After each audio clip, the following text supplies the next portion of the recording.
Chapter 722. Jin-won had thought that Mo Jingshan was going to take her out for something, but it turned out that he had really booked a cake-making workshop in advance, and all the staff were off today, leaving only a very famous dessert chef in Argentina to help. Previously, he had promised her that he would take her out to make cakes. After all, she was not sober at that time, so she did not remember it. However, he had kept it in mind and had even arranged it in advance. Although Jin-won could cook, she really did not know how to make cakes. However, she remembered that Mo Jingshan had personally made more than 20 cakes for her overnight, and each of them looked very beautiful. She had tasted some and found them delicious, although she had ruined many of them. So, was there anything this man did not know how to do? Was there anything that could stump him?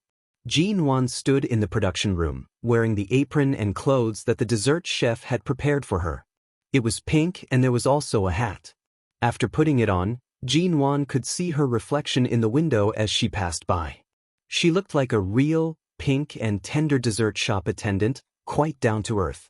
On the contrary, Mo Jingshan did not change his clothes. He was wearing a white shirt and light-colored trousers. Earlier, when he passed by this street, many foreign young girls could not help but secretly glance at him. This man was dressed all in white today. He looked clean, handsome, and did not look like a man who was almost 30 years old at all. He was so eye-catching that Jin-won kept standing in front of him to block his face, but she could not block the eyes of those women.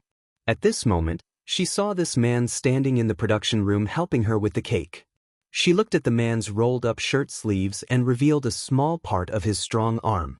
She glanced out again and saw some young girls quietly leaning against the transparent window and looking in. She felt a little jealous. Her husband, who attracted so much attention wherever he went, could not be hidden. Today, he was dressed like a living Prince Charming. An old Prince Charming who was almost 30 years old. He was indeed eye-catching. Now that Jin-won was dressed like this, those women who kept peeking inside probably thought he was the boss of this dessert shop or some distinguished customer, and she was just a dessert shop attendant accompanying him. Now that she was dressed like this, it further confirmed their thoughts. They did not even glance at her but were all staring at the handsome man who could even make desserts inside. However, they were just looking outside. When she was in school, she and Xia had also peeked at good-looking boys. It was not illegal to look at them like this, but now Jin-won's heart was surging with jealousy. She simply turned around and walked into the production room behind with the cream she had just beaten, which was also only separated by a transparent glass. Mo Jingshan, who was concentrating on making the cake for Jin-won, felt something was wrong. There seemed to be someone following behind him. Except for a few days ago when she was a little muddle-headed and would hug him from behind when he was cooking, Jin-won, who usually would not wander behind him like this, had been following him closely like a sesame seed on a sugar cake. When he turned to go to the oven, she followed him. Wherever he went, she would go. Her eyes were shining brightly. Every time he turned back, she would try her best to attract his attention as if she could press all the stars in the sky into her eyes to attract his attention so that he would not notice the group of people peeking at him outside. Mo Jingshan casually took the matching cream, chocolate, and so on that the dessert chef handed over. Jin-won stood by the side and watched him intently. She did not look at the cake, nor did she learn how to make it, but only looked at him. Mo Jingshan returned to the workbench. Jin-won was tired of standing. Relying on the fact that she was still recovering and could be considered half a patient, she moved a stool and sat opposite him. At the same time, she picked up the extra cake that had been cut off and took a few bites. It was very sweet. The cut-off part tasted perfect, not to mention the unfinished cake in front of him. The onlookers outside probably found that there was something between Jin-won and the extremely handsome man inside. After all, she was so clingy, but the man was not impatient at all.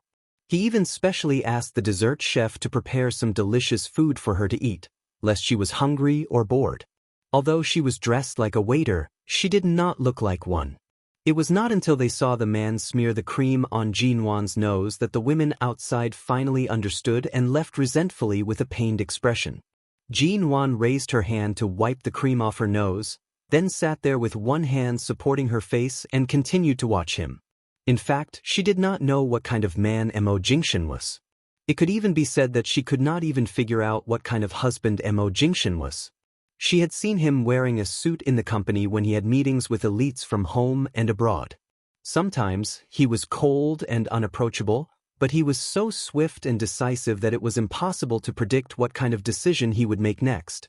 Sometimes, he would talk and laugh with people who he rarely praised, but that handsome expression hid a sense of propriety. He never opened his heart to others, and he was a calm and unruffled superior. She had also seen him change into a comfortable shirt or homeware. His slender figure and clean, warm aura were always refreshing. His fine black hair was on his gentle brows. When he looked at her, there was never any hidden warmth in his eyes. Every time he looked at her, she couldn't resist it. She had also seen how decisive he was when he was bathed in blood in Cambodia. She had seen how he had endured silently and cooperated with 11 base without eating for many days. She had seen how intimidating he was when he held a gun. She had seen how he had lost his mind and almost shot that person because she had almost been defiled by that Cambodian. She had seen his many faces. Mo Jingshan, this person, seemed to be hindered by his identity as the eldest grandson of the Mo family, or perhaps it was because of his responsibility and the constraints of the family, but he was always able to control his identity and emotions very well. In her memory, there were very few times when he lost his mind, but the few times he lost his mind seemed to be related to her. Jin-won did not eat the food that the dessert chef brought her. Instead, she ate the leftovers of the cake that Mo Jingshan had cut off. After all, this was made by him. Even if the extra pieces were cut off, she could not bear to throw them away. Mo Jingshan glanced at her contentedly sitting there eating the cake and sighed with a smile. He said that he wanted to learn how to make a cake on her birthday. It was more like he made it for her. Chapter 723. It wasn't that eldest Miss G did not participate in making the cake. At the very least, when they were decorating the cake, Jin-won could be considered to have come up with a plan. Halfway through, Jin-won refused to remain idle. She took the opportunity to smear a lot of cream and melted chocolate sauce on Mo Jingshan's body. The man's haute couture shirt was slightly wrinkled by her, and there was a lot of cream stuck on his body. Most of it was white, the same color as his shirt. There were also some other colors. Under his helpless expression, he appeared even more disheveled. Aside from Jin-won, no one could imagine that there would be a day when Mo Jingshan would be bullied by a woman to this extent. He did not even dare to retaliate. This shop's ingredients for making cream and cake are all very good. The taste is also sweet but not greasy. Jin-won licked the remaining cream on her fingers and turned to tease the man who was disheveled by her. Did you come here in advance? Otherwise, how would you know that this shop's homemade cake would be so delicious? Didn't you insist on making the cake with me? Mo Jingshan began to undo the buttons on his shirt. If I didn't find a shop that suits your taste, with your temper, who knows how many more thorns you would find to make things difficult for me? Do I look like someone who would make things difficult for you? Mo Jingshan had already unbuttoned 3 buttons on his shirt.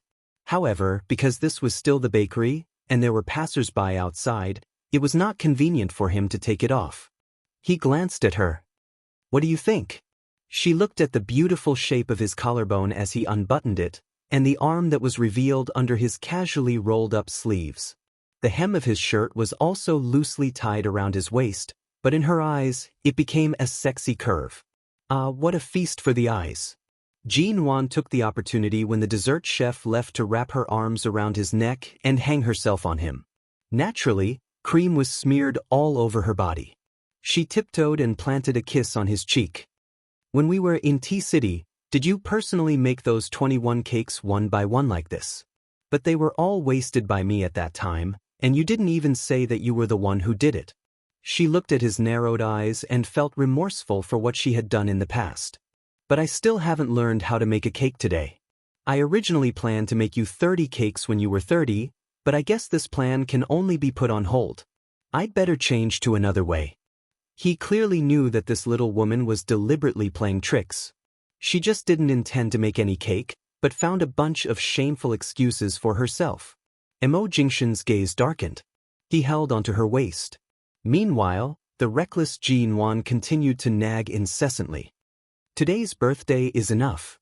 I'm not a child, nor is it some special anniversary or year. Spending a holiday with you on this island is the best birthday present for me. I don't want anything else. To show that she was not that shameless, Jinwan kindly added, but to show your sincerity, you can, okay, Mo Jingshan, put me down. This man, who was used to seeing the world, was indifferent. He even freed a hand to steady her waist, causing her to hurriedly climb onto him. To show your sincerity, don't force me to sleep on the sofa tonight. Otherwise, even on the sofa, I'll still eat you up. His lips brushed against her ear, making a flirtatious sound. The last part of his voice was a little upturned and a low chuckle. You know, when I don't intend to touch you, even if I hold you to sleep, I'll at most put something good in my pants. I'll never touch you, but if you force me, I don't care if you're in the recovery period or not. If you really can't, I'll be gentleman. When she heard that he would put something good in his pants, Jinwan's face had already turned red. When she heard his next words, she buried her face in his neck. How could she be so silly at that time? How could she ask such a question? The Diary of the Dessert Chef. The legendary Mr. Mo specially brought his wife here to make a cake to celebrate his beautiful wife's birthday. The entire shop was closed, and I was the only one left here to accompany him in making a cake. Perhaps it was because making a cake wasn't that difficult. Otherwise, why would Mr. Mo become more energetic as he worked? Later, I went outside to retrieve something. When I returned, I saw that Mr. Mo and Mrs. Mo's bodies were covered in cream, but the cake was undamaged. It seemed like the couple had used the reserve cream to have a big battle. She didn't know if it was because the weather on the island was too hot, but there were a few mosquitoes that had flown in. Otherwise, why would there be a few red mosquito packets on Mrs. Mo's neck? The air conditioning in the production room was turned on just right, and the hygiene was very good. Usually, even a fly wouldn't be able to fly in. Was it because the mosquitoes were too small, so they flew in? To express our shop's apology, I specially went upstairs to bring out the special mosquito repellent I usually brought with me and offered it to Mrs. Mo. I also loudly expressed my sympathy for the hateful bumps on her body and my hatred for the mosquitoes that could actually fly into this room. I didn't understand why Mrs. Mo would suddenly glare at Mr. Mo with a flushed face. When I turned to look at Mr. Mo, he had a serious expression on his face as he continued to decorate the birthday cake in front of him. Perhaps the cake was more important than the mosquito bumps on Mrs. Mo's body? We stayed on the island for another 3 days. On the afternoon of the third day, because she would be leaving for America tomorrow, her second destination was New York.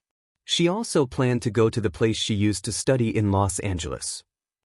After all, she hadn't been there on her previous trips to Los Angeles, so she stayed in the room to study the specific route for the next few days. She was planning where to go first, then where to go, and then where to go. In just a few short days, they only occasionally ate the various delicacies provided by the hotel. Of course, that excluded the raw and cold seafood. The rest of the time, he personally cooked in the kitchen of this suite. To satisfy her appetite, Jinwan had gained at least 2 pounds. Mo Jingshan had just received a call from the company. She had nothing to do in the room, so she got up and went downstairs. She sat on the lounge chair by the pool and looked at the iPad in her hands. She planned the vacation route and checked the customs of the various places she wanted to go. Chapter 724. At night, the aroma of barbecue wafted out from a barbecue buffet area at the back of the hotel, filling the cool sea breeze with the smell of barbecue. Jinwan turned to look at the faint smell from a distance. She saw the red bits of meat scattered on the ground in the distance, creating a lively and beautiful scene after the barbecue. Jinwan stood up and moved closer. There was a family of foreigners, about a dozen of them, who had come to the island for a holiday. They had specially booked the only area in the hotel that allowed barbecue. When they saw Jinwan, they were very hospitable. She thought she was just a traveler staying in the hotel, but when the waiter by the side reminded her that she was the wife of the owner of this island, they were even more surprised and invited Jinwan to eat with them. The family was very hospitable. Jinwan's English was very fluent, and it did not affect her communication with so many people. In the end, as they ate and chatted, she got high and couldn't help but drink 2 cans of beer. After all, this was the last night on the island and the first stop of their holiday. Jean Wan was in a very good mood, and as soon as she was in a good mood, she couldn't hold back her bottom line. Naturally, he forgot the promise he made 3 years ago that he would not drink less, and even not drink with unfamiliar people. The side of the pool downstairs was empty except for the iPad placed on the recliner. Jean Wan's figure was nowhere to be seen. Mo Jingshan picked up the iPad on the recliner and heard the sound of people eating and drinking and the smell of barbecue nearby. He guessed that Jean Wan had not eaten barbecue for a long time and was probably attracted by the smell. As expected, when the waiter outside saw him come down to look for Jean Wan, he came over and said that she had gone to the barbecue area. By the time he arrived, Jean Wan had already gulped down 2 cans of beer and was chatting happily with a bearded man in his 30s. It was unknown what they were talking about, but the bearded man laughed heartily and handed a can of beer to Jean Wan. Jean Wan did not reject him and opened the can with a ka sound. She was about to drink when she suddenly sensed someone's gaze. She paused and turned to glance at the entrance of the barbecue area. The moment she saw the man standing under the cold moonlight and watching her indifferently as she prepared to drink, Jean Wan's movements stiffened. She had been a little high earlier, but now she was abruptly sober. Right now, she was a recovering patient. She either pretended to be weak or said that it hurt here and there. In any case, she bullied him endlessly and then found an excuse to show weakness so that he wouldn't fight back. Now, she even dared to drink alcohol. Ahem, I have something to do. I'll go. Thank you. Jean Wan greeted the family with a smile and nodded politely to them. At the same time, she told the waiter to bring them more seafood, meat, beer, and other things. The barbecue would be put under her and Mo Jingshan's names, so they didn't have to pay. She then stood up and walked over. When she approached Mo Jingshan, she heard the man's mild voice. You came here to eat barbecue and drink beer while I wasn't paying attention? Jean Wan. I smelled it and came over. I couldn't help myself. Mo Jingshan glanced at him again. Didn't you say your stomach hurt in the afternoon? It doesn't hurt anymore? For the past few days, every time this man pressed her down on the sofa and kissed her, she would take the opportunity to pretend to be sick. At this moment, she unnaturally raised her hand and scratched her ear. It doesn't hurt anymore. Well, it's good that it doesn't hurt. The man glanced at her again, took her hand and turned to leave.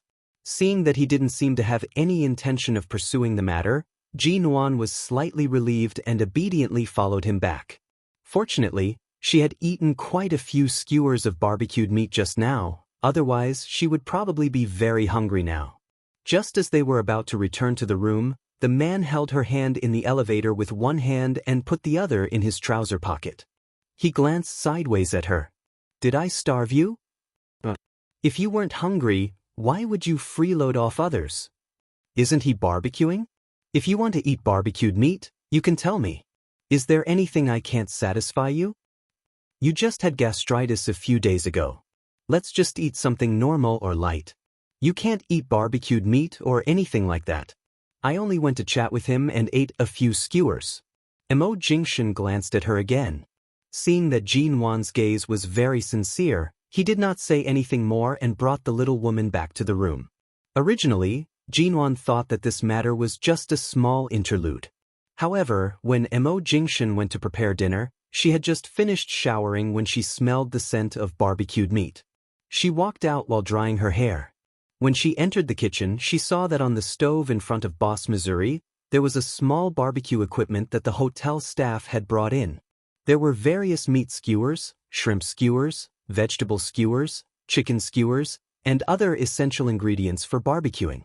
The smell was even more fragrant than the skewers she had earlier. Jean Wan's hand, which was holding the towel, froze on top of her head.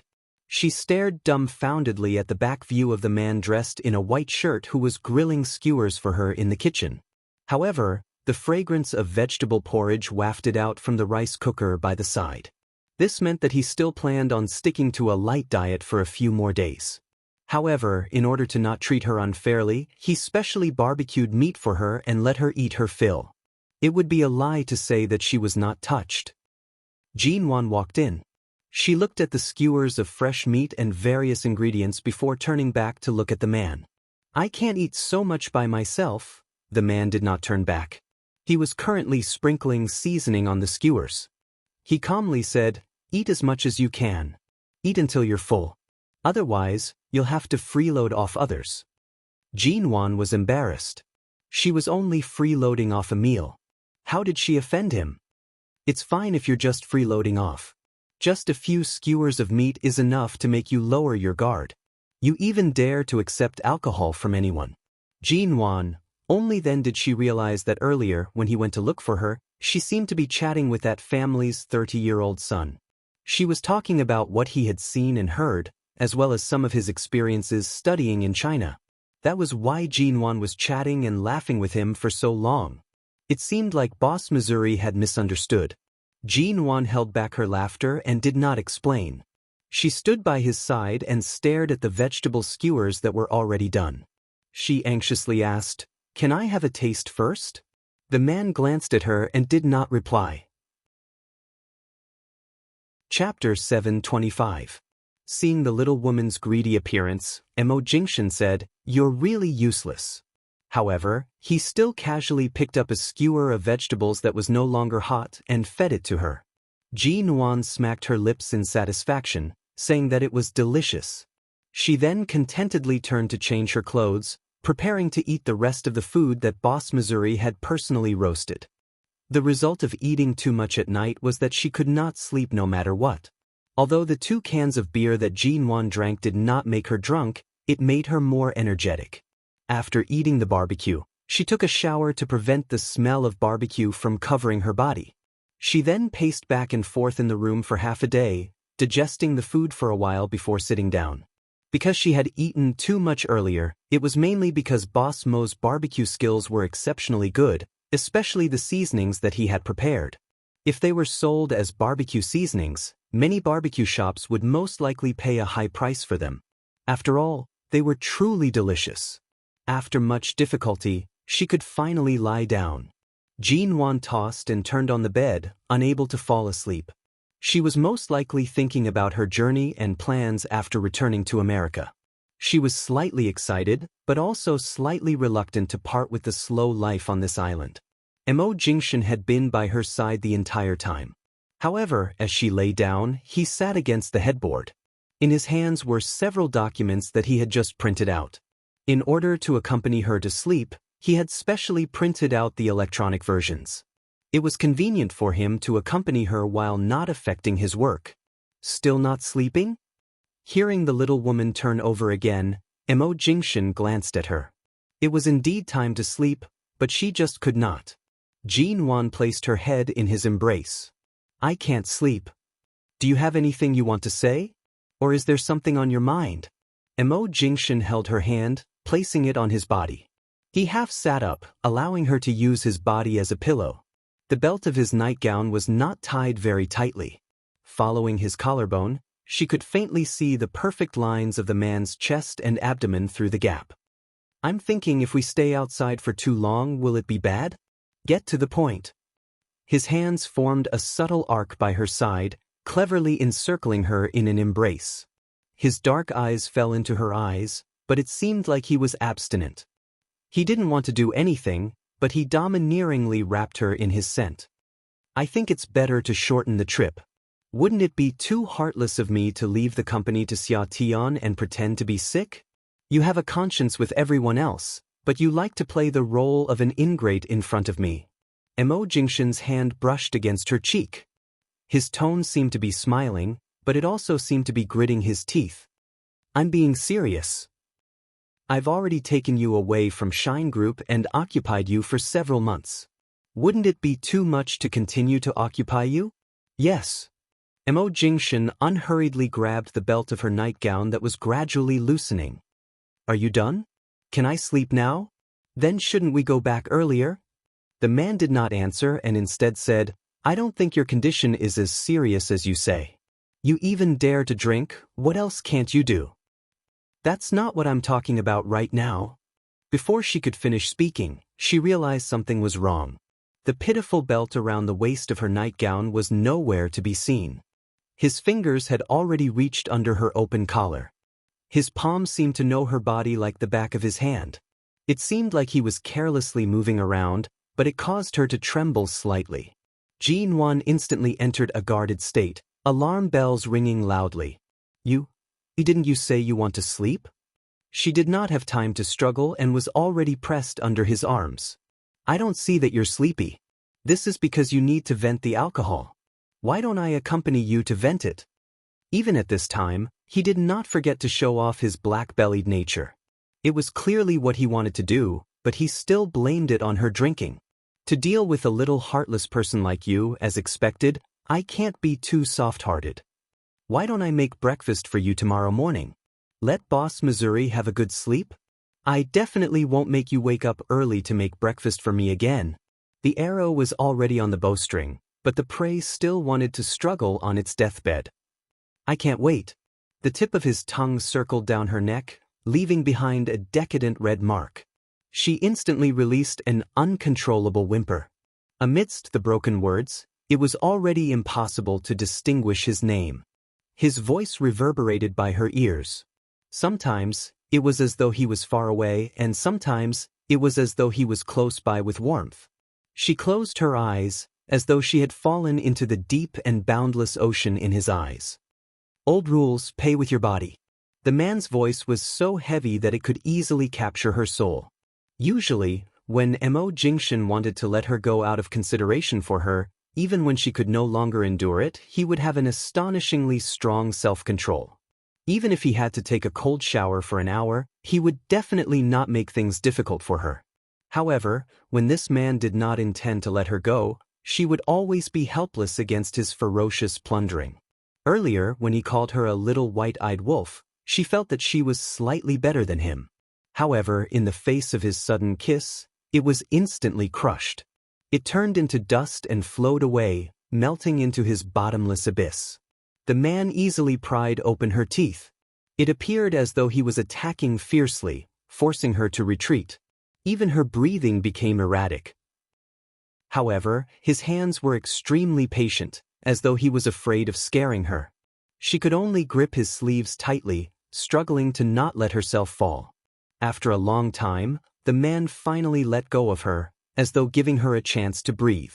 However, in a moment of carelessness, the man's hand had already reached for her waist. His hot palm seemed to carry a low fever, burning her lumbar spine and making it numb. When his slender, well-jointed fingers slid across her skin, there was a different kind of pleasure. His fingertips were like a swimming fish, going anywhere. In the past, every time she resisted and resisted, it was because of the knots in her heart that should not have existed. Now, she could only say that she was almost frightened by her own passion. She did not dare to face herself who actually missed him so much. But Gu Yuang had already bloomed into a gorgeous flower. She couldn't hide it even if she wanted to. She swayed her vines and bound her heart towards him. Jin-Wan's iPad was thrown on the bedside. At this time, the screen suddenly lit up and the news of Shine Group's new cooperation project popped up. Although Mo Jingshan did not personally go back to participate, as the CEO, he would definitely put his photo on the news. In the photo, he was still immaculately dressed. The collar of his shirt and suit were tightly fitted. From the corner of her eye, Jin-Wan caught a glimpse of the photo of the news that had lit up on the screen. She immediately had an evil thought. She looked at the man who was currently doing things to her body and bit down on his Adam's apple that was rolling up and down. Chapter 726. However, the result of this bite was that Mo Jingshan reached out to hold the back of her neck, lowering his head to kiss her harshly. Due to her provocation, his kiss became more and more forceful and domineering. It was so passionate that it was almost rough. His fingers slid down bit by bit, pushing aside the hem of her dress and rubbing against her thighs. The numbness began to spread from his fingertips, and soon, she was completely limp. Her body rose into the air, and she subconsciously hooked her legs around his waist. Mo Jingshan, what are you doing? However, in the next moment, her entire body was carried onto his body. It was clear that she was on top. He chuckled softly. Because she hadn't completely sat down and was still half in his arms, the man's breath entered her ears, knocking against her eardrums and invading her brain. It intertwined with the desire in her mind that even she couldn't suppress, flashing like sparks of fire in a haze. Don't you dislike being bullied by me? I'll give you a chance to be a queen. Jinwan. The next morning, when Jinwan woke up with a sore back, Mo Jingshan was already dressed neatly and reading the morning newspaper delivered by the hotel in the living room. She walked out in her slippers, yawning as she glared at the well-dressed man who acted as if nothing had happened. Beast. Dressed like a beast. Mo Jingshan seemed to have heard her silent criticism. He lowered the morning paper and looked at her with his dark eyes. Both of them had gone to bed very late, and Jinwan was sleepy even though she had slept for at least an hour longer than him, but the man's eyes didn't show the slightest tiredness. Breakfast is on the table. Eat quickly. We're going to the airport today. Got it? Knowing that they had to catch a flight today, he refused to let her off last night. It was not enough to end it once. He insisted on making her faint several times before he stopped. She opened the plate on the table. Inside were the crab dumplings that the hotel had specially made for them. Mo Jingshan needed to nourish his stomach for the next few days, but Jinwan didn't need to. She thought she was already satisfied with the barbecue he made for her last night. She didn't expect that she would have such authentic crab roe soup dumplings to eat before she left today. However, the process of making this thing was so troublesome. He must have informed the hotel and asked them to deliver it early in the morning. Jinwan had been tormented by the man for an entire night. In the second half of the night, she felt that the barbecue she had eaten had been completely digested. She had been hungry for a long time. Right now, she couldn't care less and directly sat down to eat. Didn't you say yesterday that the hotel is near the sea and the morning air is very cold? Can't you put on your clothes? Mo Jingshan looked at the nightgown hanging from her shoulders and could not help but sigh. He reached out to help her adjust her collar. It wouldn't have mattered if she hadn't pulled it, but with this gentle tug, a ray of spring light was pulled away from her collar. Between her snow-white neck and collarbone, light red spots were scattered all over the places he kissed last night. The marks that could not be hidden were written into her body, honestly recording all the joy of love last night. What are you trying to do now? It's so early in the morning, and I'm still being raped by you while eating. Mo Jingshan, you cultured scum. Jinwan's body instinctively went on alert. She, who was still chewing on the soup bun, slapped away his hand that was protecting her collar. You definitely can't continue. We'll be late for the plane. What are you thinking about?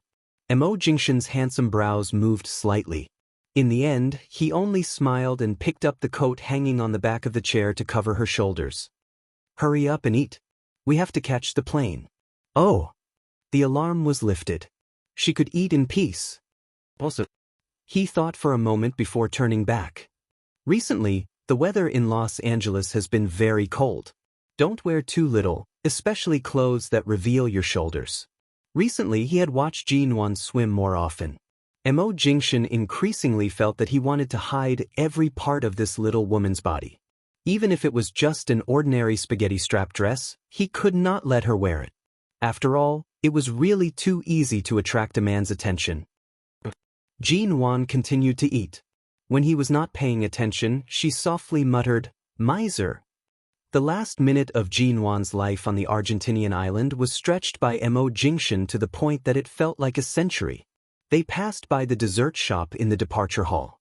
Jinwan wanted to eat sundaes and ice cream, but Mo Jingshan refused to let her eat anything cold. Instead, he bought ice cream-flavored donuts for her.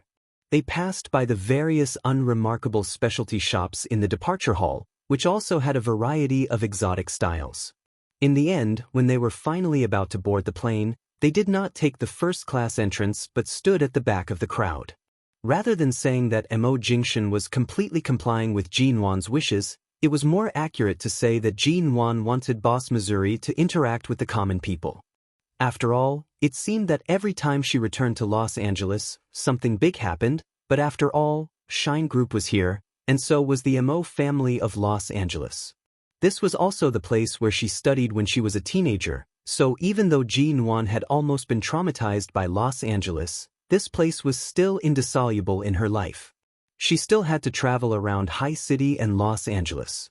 She didn't know that Mo Jingshan had relinquished his power in the underground arms trade and was no longer in charge of it. She just thought that Atuda and the other troublesome people had been completely dealt with, and that was why he returned to Los Angeles so peacefully and no longer had any trouble. As soon as they returned, Mo Jingshan's mother, Ms. Wan Zhu, got the news that Jin Wan and the others had returned to Los Angeles. Although Mo Xiaoza and Ms. Wan Zhu were old and no longer in charge of the company's affairs, they had worked hard for Shine for many years, so they must still be in close contact with the company. The person in charge of this matter must have told them that Mo Jingshan had gone to Argentina and that Jin Wan and Mo Jingshan were together. So less than 2 days after returning to Los Angeles, Ms. Wan Zhu came to ask Jin Wan to go back to live with the Mo family in Los Angeles. She still called Jin Wan daughter-in-law. Even though they hadn't seen each other for 3 years, she was still familiar with them. On the contrary, Mo Jingshan had no intention of letting Jin Wan go back with him, nor did he intend to let Jin Wan leave his sight. When returning to Los Angeles, he had to go back to Shine's headquarters to deal with some important affairs, so Jin Wan simply stayed in the break room in his office. Chapter 727. Qin's sighting happened to return to the United States these days and was caught by Mo Jingshan to examine Jin Wan. From the beginning, he knew that Jin Wan's head injury wouldn't be a big problem after Dr. Wendell's operation, and the remaining blood would be completely absorbed by the brain. But Jin Wan's recovery speed was indeed very fast. When he came to check on her, Qin's sighting couldn't help saying, "Sure enough, he didn't take a vacation to look after you at home for nothing." This kind of inseparable way not only greatly stimulates your dependence and familiarity with him, but also allows you to stay in a safe environment. Such a peaceful way of recovery is good for you. At least this headache will be mostly relieved. Will you still have headaches in the future? Jin Wan asked. At present, after all, it hasn't been long since I recovered. In the short term, I may have headaches due to strenuous exercise, or symptoms such as car sickness and plane sickness. I may not be able to bear the pressure of high altitude and some ordinary bumps. Usually, I won't have any headaches, but after a certain period of treatment, I will slowly recover. Don't worry. Qin's sightings words were always reliable. Jin Wan didn't need to worry, and now she didn't need to. Since Ms. Wan Zhu learned that Jin Wan and Mo Jingshan had returned to Los Angeles, even if she couldn't bring her daughter-in-law home as she wished, she still came to the company to talk to Jin Wan every day. Jin Wan was still hiding from the people of MN Group, especially from Xia Tian. She still pretended that she had not recovered from her illness and tried to stall for as long as she could. So when there was no company business coming to her, she was really bored. Being dragged around by Wan Zhu to go shopping and chat with her was a good way to save her boredom. When passing by a photography studio opened by a Chinese in Los Angeles, Wan Zhu suddenly tugged at Jin Wan's cuff with bright eyes. "Daughter-in-law, when you and Jingshan got married, didn't you take wedding photos?" Jin Wan also looked in the direction of the photography studio. They did take wedding photos, but they also didn't take them. At that time, she didn't know much about the man she was going to marry. It was only because of Ji Hongwen's persuasion and for grandfather Mo's sake that she agreed to let the photographer take a few photos of her at home with the wedding dress he had chosen for her. Although there were wedding photos of her and Mo Jingshan, they were all single photos. The only one that was in the same frame was photoshopped. After all, she did not remember seeing Mo Jingshan before the wedding. After that, those photos were never displayed in the U Garden. After all, she was unwilling to display them in the beginning. Later, because they were all taken alone, she felt that it was meaningless, so she never took them out again. So when Wan Zhu took her into the studio and offered to book a set of wedding photos for the two of them, Jin Wan did not refuse. In fact, she was also very curious about the process of taking wedding photos. Furthermore, she had never taken this kind of photo with Mo Jingshan in her previous lives, so she more or less had a little desire. Although Mo Jingshan had been busy these days in Los Angeles, he only took a look at Jin Wan when Wan Zhu arranged for him and Jin Wan to take wedding photos. Seeing that Jin Wan seemed to be looking forward to it, he didn't refuse. After asking about the scheduled time, he told his secretary to clear the photo shoot time and not to arrange other work, which obviously meant that he agreed to accompany Jinwan to take the photo. In fact, the wedding photo shoot was scheduled for 2 days later. That day, Mo Jingshan drove Jinwan there in person, without needing Ms. Wanzhu's nagging to remind him. After all, his wife was his. As long as Jinwan cared about him, as long as she wanted, he would spend 10 times more energy and time to accompany her to make up for all the regrets he had. At least, he couldn't leave any regrets, in case this little woman always found reasons to be unreasonable with him. This studio was specially chosen by Ms. Wanzhu. It was said that an old friend's great-grandfather had studied abroad more than 100 years ago and then settled in the United States, where he opened a studio here. This studio had been open for more than 100 years and was now a very famous studio in Los Angeles. Most of the people who came here to take photos were Chinese. Of course, some foreigners who wanted to take photos in Chinese classical style would also come here. Recently, Wanzhu also wanted to take good care of the two of them, so when she booked the photo shoot, she took the initiative to choose 4 sets of clothes for them in advance. Jinwan trusted Ms. Wanzhu very much, so she naturally wore whatever she had. The first 2 sets of her white wedding dress and Mo Jingshan's suit were very normal, and the photos were also very happy. The third set was purely in Chinese classical style, the kind of bright red wedding dress, and also very beautiful. Based on Madame Wanzhu's age, no matter how fashionable she was, the things that caught her eye would definitely follow the rules. She would not come up with all sorts of novel ideas like young people. However, she had to admit that although these styles were conventional, each one was more festive than the last. It made Jinwan feel as though she was not married to Mo Jingshan for long. Instead, it was as though she was preparing for her wedding. There were several times when she changed her clothes and came out to take photos. Under the thin layer of foundation in her bridal dress, her face would turn red. And the 4th set. Before entering the fitting room, Jinwan's mind had been set on the clothing of women of the Republic of China in the anti-Japanese war films, or those young ladies from wealthy families, or those singing at night in Shanghai. She tried on several sets of cheongsam in a row. Although they were beautiful, Jinwan could not show much style. Especially with Ms. Wanzhu watching from the side with a smile, she was even more stiff. In the end, she either dressed up as a young lady in a standard photo studio style, or dressed up as a prostitute with the taste of a good woman. Facing the mirror, she twisted her body with her hands on her hips, stretched out her slender legs, and tried to throw a kiss and a wink. It was not that Jinwan did not know how to dress seductively. It was not that she had never been sexy before, but Ms. Wanzhu was by the side. She wanted to act very flirtatious, but she still held back a little. Her movements were also slightly stiff, so for some reason, she looked very much like a child secretly wearing an adult's clothes. In the end, Ms. Wanzhu thought that she was tired from taking photos today and did not want her to be too tired, so she simply gave up on this classic and sexy look and decided on a scholarly student's outfit. In the end, very good. After putting it on, Jinwan felt that she could directly participate in the Yellow River Cantata. Jinwan looked at herself in the mirror with 2 braids and felt a little discouraged. She wondered if she had really become too thin recently. She could even wear sexy clothes to look like a good woman. In the end, she could only dress up like this. No wonder Mo Jingshan said she was thin every day and told her to eat more every meal. Jinwan's eyes lit up. Chapter 728. Jinwan looked at herself in the mirror. She was dressed like a student of the Republic of China. Although she was beautiful and Mrs. Wanzhu praised her by the side, Jinwan still complained that she was too thin. She touched her waist and made a plan in her heart. From tonight onwards, she would have at least 2 dinners, a plate of vegetables and a plate of meat. She thought as she walked out of the changing room, wanting to call the makeup artist over. Not far behind the changing room was a small balcony. Occasionally, there would be staff smoking there. Jinwan knew that Mo Jingshan's changing room was not far from there and subconsciously glanced in that direction.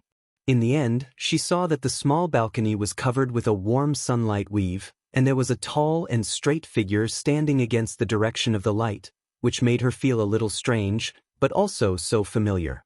His shoulders were draped in a thick, dark trench coat. Around his collar was a circle of fur that indicated his status. Under the sunlight, it shone with the unique luster of animal fur. Above his black hair was a wide-brimmed hat of the same color. A long, light-colored scarf hung from his neck all the way to his waist, swaying gently with his movements. She saw him turn his body slightly. The dark gray three-piece suit accentuated his waist into a charming curve, and the elegant bronze-colored metal buckle became a low-key decoration. Under the love of the light, the retro patterns on it could be seen clearly. He tightened his black leather gloves. The lighter in his hand, which was originally meant for decoration but could also be used, made a crisp sound. Then he lowered his head slightly and lit a white cigarette. Jinwan rarely saw Mo Jingshan smoke. She only remembered that when she first returned from London and saw him in High City, he seemed to smoke a lot at that time. However, it gradually decreased. She had also heard from Shin Mu that Mo Jingshan did not like to smoke. Even if he did, it was only occasionally. However, in the 3 years she was not around, he was indeed a heavy smoker. That lighter was clearly just a prop for taking pictures. The cigarette must have been a staff member who saw him dressed like this and felt that he should be handed one to Mo Jingshan. Thus, Mo Jingshan took it and, because he was waiting for her to change, lit it up.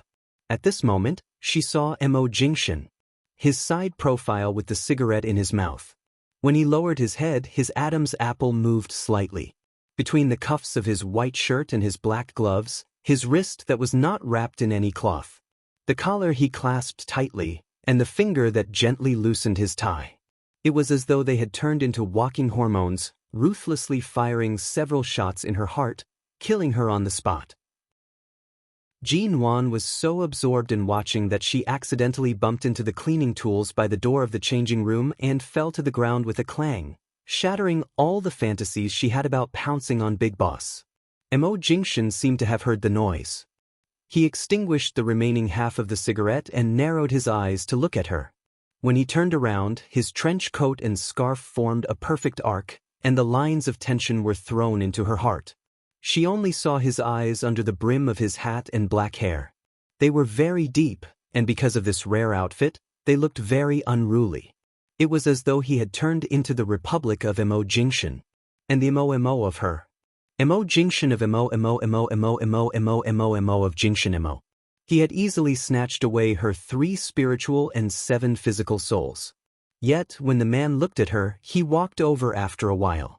Mo Jingshan sized her up. It was clear that he was suspicious of the style of Jinwan's clothes. "Are you going to go on a cruise?" Jinwan touched her Republic of China student attire and her 2 braids. She could not help but say with a sullen expression, "Recently, no matter how much I eat, I can't gain any weight. I've been too skinny for the past few months. I should be dressed like a singer. It's perfect for a business tycoon like you, but right now, I can't support that kind of clothes." Mo Jingshan held back his laughter. He looked at Jinwan, who had turned into a literary young man because she could not dress like a singer. He then glanced at the light blue student attire and long skirt she was wearing. "This is not bad. Who told you that a business tycoon must like a singer? My stomach has just recovered. It's not good to eat too much fish and meat. Plain porridge and side dishes suit my appetite." "Plain porridge and side dishes? Have you forgotten how sexy I was when I first came back from London and was pursued by all kinds of men?" She was still a little thin since she was injured and in a coma. When her figure returned to its perfect state, let's see if he still dared to say she was a plain porridge and side dishes. Jinwan was not willing to be a plain porridge and side dish. She turned back to the dressing room and planned to change into a cheongsam. Mo Jingshan waited at the door for a moment. Because Jinwan said she wanted to choose her own clothes, he asked the staff to go out first. Wanju also came out to find the water dispenser to pour a glass of water for Jinwan. Only Jinwan was left in the room. The man glanced at the dressing room, which was slightly closed by Ms. Wanju. He frowned and reached out to help close the door, so as not to expose himself. However, the moment he approached the door, he caught a glimpse of the scene inside. He kept his hand on the door handle and did not move. His little woman. She reluctantly changed into the faraway songstress clothes. From the beginning, her body was exposed, and then she put on the clothes.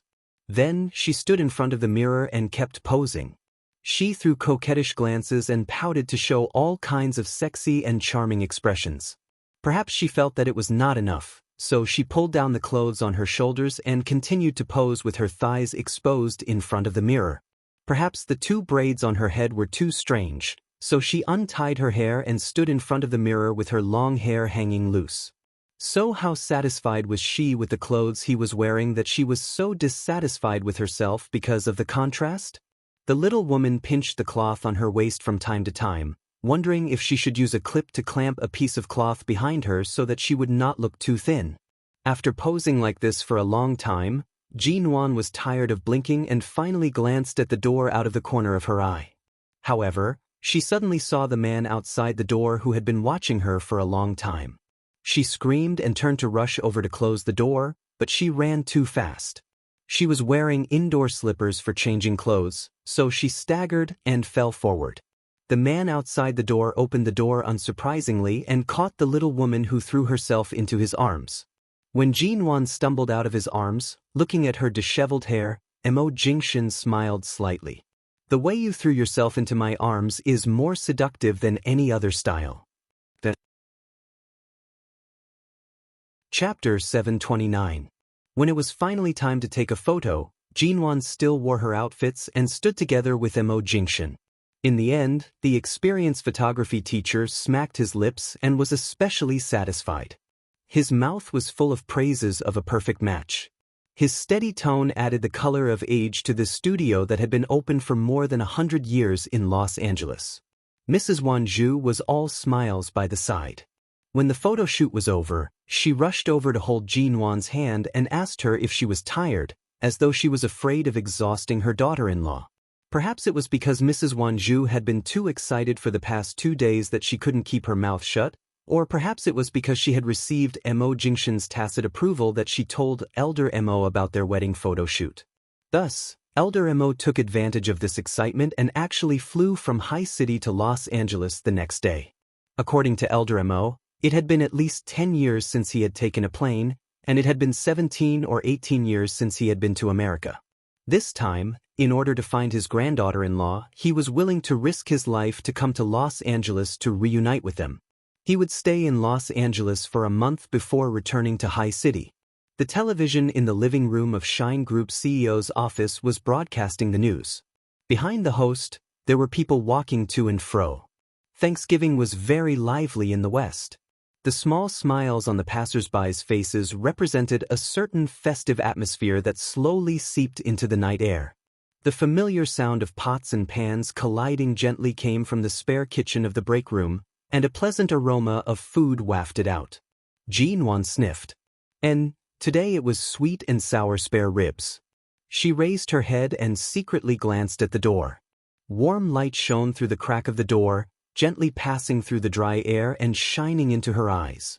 The tall and straight figure who had just left a certain high-level meeting in this building 2 hours ago was holding a spatula and carefully placing the dishes on a plate. The overhead light of the kitchen and the aroma of the food slowly intertwined in her consciousness, wrapping him up and gently sending him to the bottom of her heart. The faint scent of grass on his body was mixed with the smoke of the world. She saw the nape of his neck under his black hair, which curved beautifully under the light. This great boss Missouri chef Mo, who usually cooked whatever she liked to eat, had started to patiently cook for her because she had recently started to crave the taste of Chinese food again. Even though he would always complain that the smoke from Chinese food would make the house filled with smoke, her dinner would always include a few of her favorite dishes. As for the sweet and sour pork this time, she guessed that when she returned to the Mo family in Los Angeles 2 days ago, Mrs. Wanzhou had made a plate of pork ribs, but she was too embarrassed to eat too much in front of Mo Xiaozi. She only picked up 2 pieces and ate the food in front of her.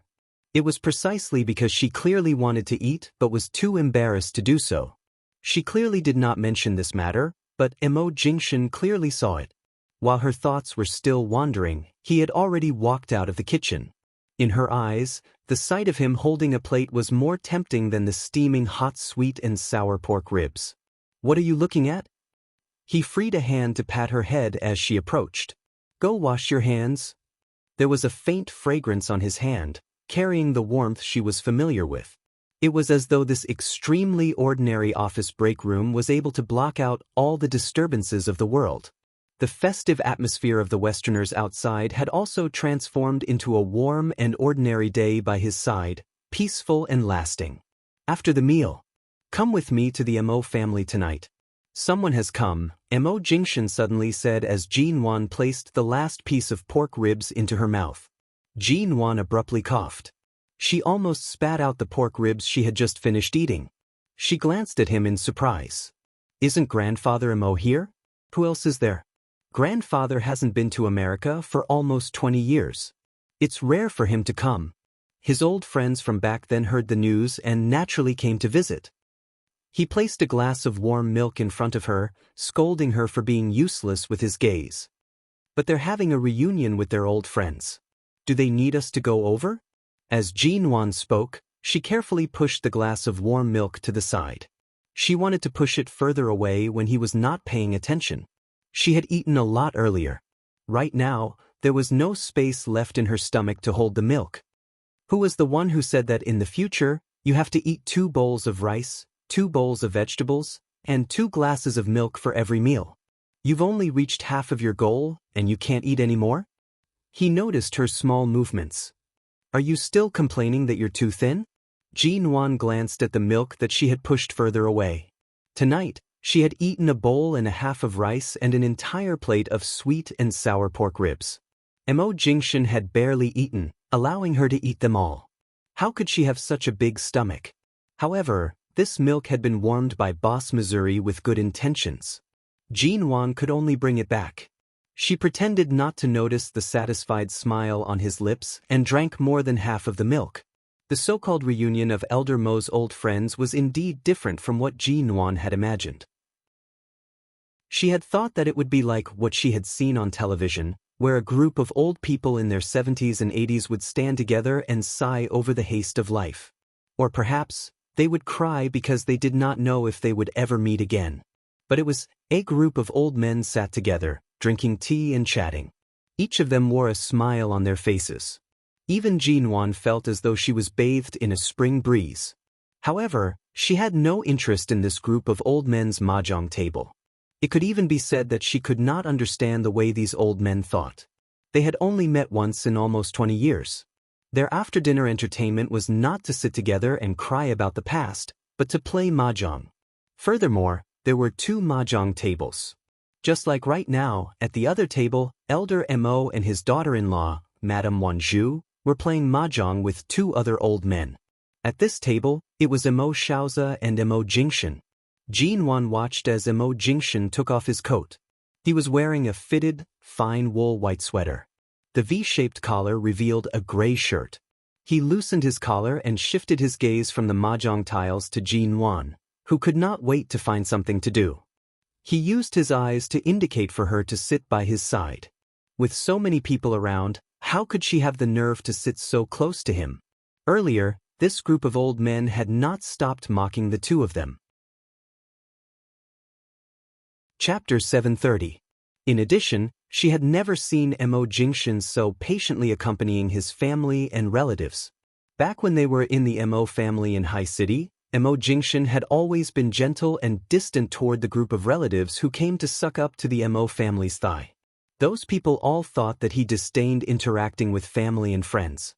But now, it seemed that it was only because those relatives who tried to cling onto Grandfather Mo had their own motives, and Mo Jingshan really did not want to spoil them. But now, he was simply helping Elder Mo maintain his image. Mo Jingshan had given him enough face. It was rare for him to patiently participate in this kind of after-dinner entertainment to accompany the elderly while playing mahjong.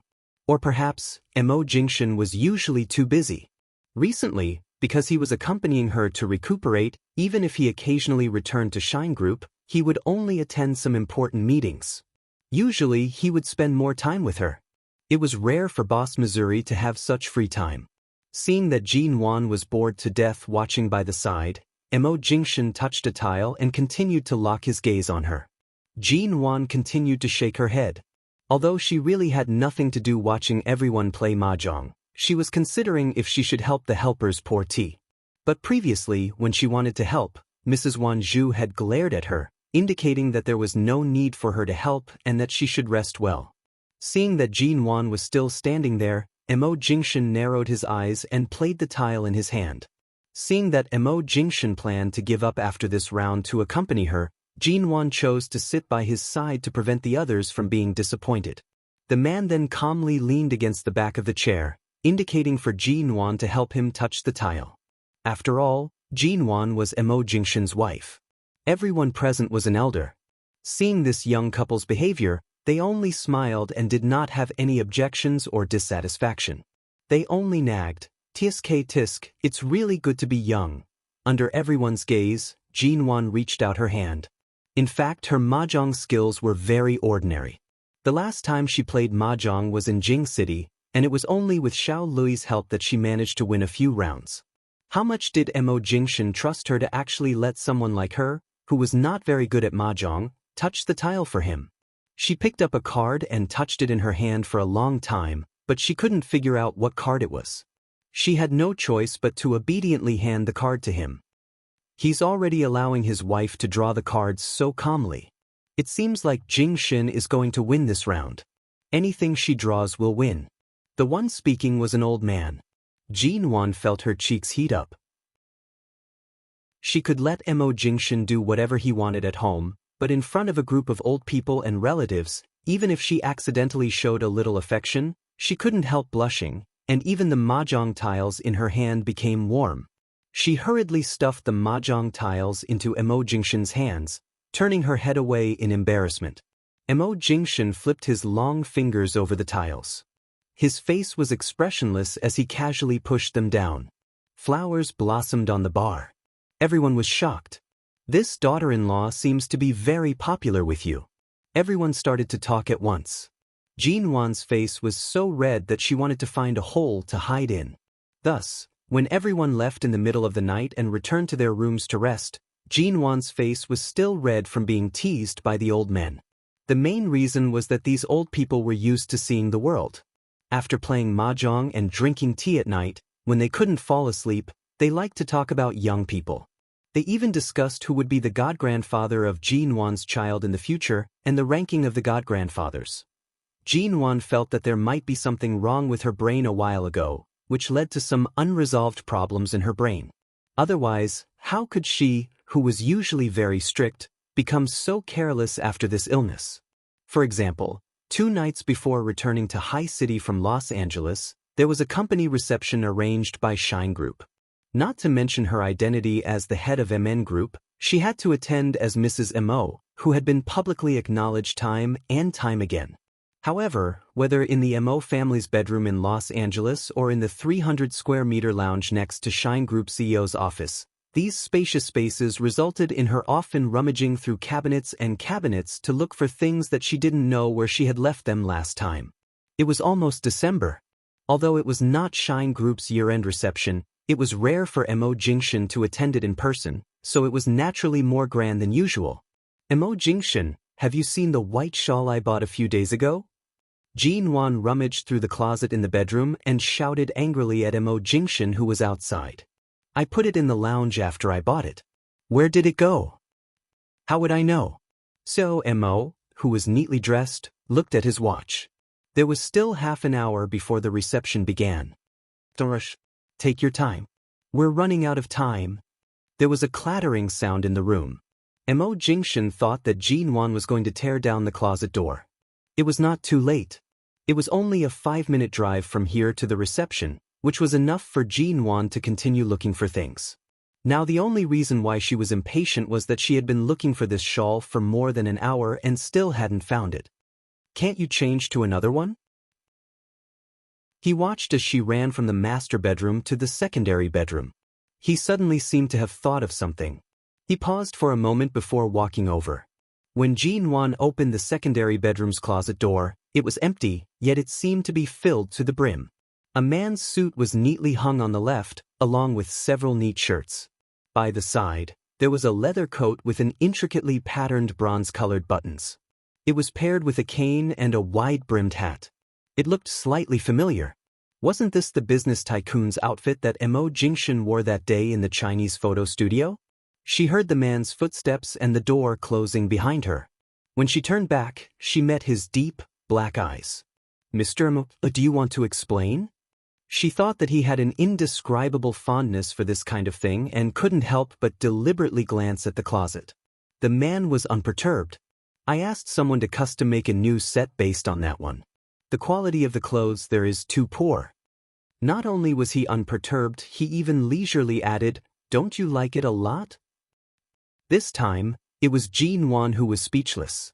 She stared at the man's expression, which could not be any calmer. She recalled her infatuated expression when she faced the business tycoon of the Republic of China, Mo Jingshan, and her lips couldn't help but twitch.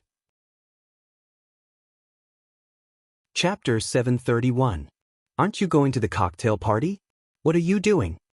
Jean Wan's body instinctively sounded the alarm again. When she turned around, she saw that he had locked the door to the break room. She couldn't help but ask, You're not going to the cocktail party? I'll change my clothes for you to see." The expensive necktie was casually thrown to the ground, and then he began to unbutton his shirt unhurriedly. "So that you don't have to think about it every day." Jean Wan, she did remember it. After all, Mo Jingshan usually wore normal clothes. He was either a strict CEO style or a clean and refreshing home style. It was rare for him to dress up deliberately, and it was only for the photo shoot. However, the style that time was really shocking. At that time, she even regretted that he would only wear that kind of clothes once in his life. She didn't expect that he actually noticed her regret at that time. She watched as the man's fingers moved down bit by bit, from his collarbone to his chest, and then to his slim waist. His undulating lines and perfect figure were faintly discernible under the white shirt.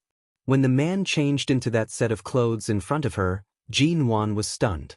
If one were to say that his appearance at the photo studio was enough to shock them, then right now, when Mo Jingshan wore this set of clothes made of perfect material, it completely brought out the incomparable aura that a man was born with.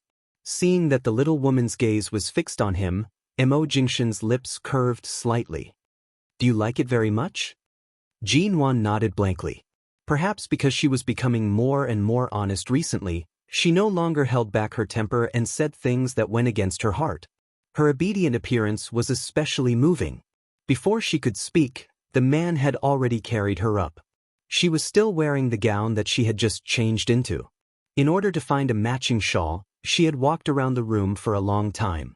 She had been wearing it the entire time, but when she was carried up and then placed on the soft white bed, the gown's trailing covered her body. This was a white gown, and the trailing was covered with layers of beautiful white chiffon. The white chiffon fluttered in the air with her movements and then scattered, dyeing a pure white. It was like a flawless brocade. His lips and hands were familiar with every part of her body. He explored her body with ease, and soon, she was completely defeated. Before the last line of reason collapsed, she heard him whisper in her ear. His voice was dark and hoarse, and there was a hint of sluggish panting at the end. "There's no need to look for the shawl. Just change into a new one later." Jean Wan, now, even if he didn't want to, he had no choice but to change. Wait a minute. She suddenly realized that it was almost time for the banquet and wanted to remind him. "What are you waiting for?" He put his hands around her disobedient waist. Jean Wan couldn't help but cry out, almost covering his soft sigh of satisfaction. Just as Jean Wan was about to lose her mind and forget the passage of time, her cell phone suddenly rang. Jean Wan originally wanted to ask him to stop, but when she saw the man reach out to pick up the phone, her remaining rationality rang in her ears, and she instinctively felt that something was wrong. "Yes, it's me. Speak." He put his index finger to his lips and gestured for her to keep quiet. Jean Wan did not expect his actions and covered her mouth to prevent herself from making a loud sound. "Mo Jingshan, are you 3 this year?" "I have time now. Take your time." Although he was still speaking into the phone, his gaze kept moving around her body. His naked desire was about to tear her apart and eat her up. His palm held her cheek, and his slender knuckles probed along her lips into her mouth. She couldn't help but let out the sound that had been suppressed in her throat. The voice on the other end of the phone was slightly muffled, and a sense of tension that she had never felt before stimulated her brain. Furthermore, this man's playful and lustful gaze moved back and forth on her body. Moving such a familiar scene between the sheets into broad daylight, it actually caused her 3 souls and 7 spirits to tremble. Jean even felt like she was a young girl who had just experienced the ways of the world. She was completely at a loss. However, in her heart, she hoped that the highest pleasure from her soul would engulf her. On the other end of the phone, the man continued to report with a serious expression. She fell onto the bed and was almost forced to cry. She turned her head and bit down on the corner of the blanket. Her suppressed voice had long been broken by the man's teasing. Jingshan. She heard her own voice was hoarse and choked as she called out his name. She could not take it anymore. By the time he finally hung up the phone in satisfaction, Jean had already suffered a crushing defeat. Her tears mixed with her messy hair covered her face. Because she had been biting down on the corner of the blanket for a long time, her lipstick had rubbed against the edge. She appeared somewhat messy and disheveled, but it also added to her seductiveness. Jean had always known that the pleading and weakness that she unintentionally revealed was the most effective aphrodisiac in the eyes of men. In just a moment, her entire body seemed to be brought together by his scent. Every cell in her body was engraved with his name. Those 3 words seemed to have seeped into her flesh and bones, sinking into the deepest part of her body. It was as though it could not be erased. As a result, they arrived at the hotel 2 hours late, although they were originally supposed to arrive in half an hour. Most importantly, Jean was picked up from the bed in an exhausted state by the man. He gave her a bath and helped her pick out a suitable set of clothes.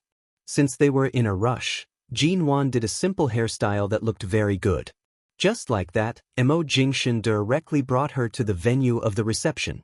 When they arrived, a group of people from Shine Group and their business partners swarmed over. Jean had been tormented by this beast in human clothing until she was dispirited. When she arrived, she maintained a suitable smile.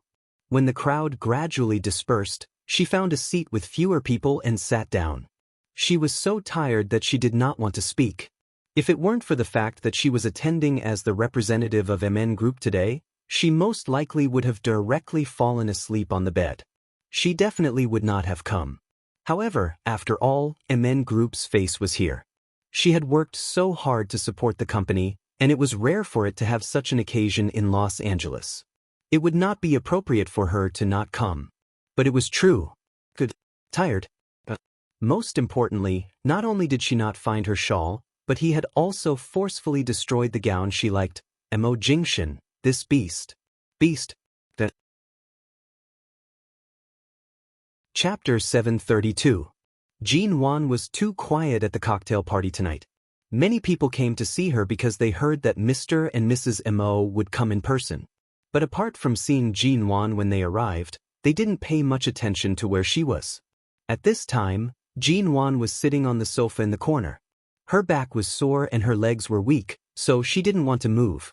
Mo Jingshan knew what state she was in, so he put his coat on her shoulders and asked her to sit there to rest.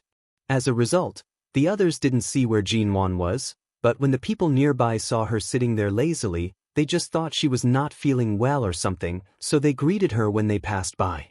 Jean also raised her hand politely to say hello, with a polite smile on her face. Jean didn't pay much attention until 2 young girls in the distance quietly looked toward her and whispered to each other.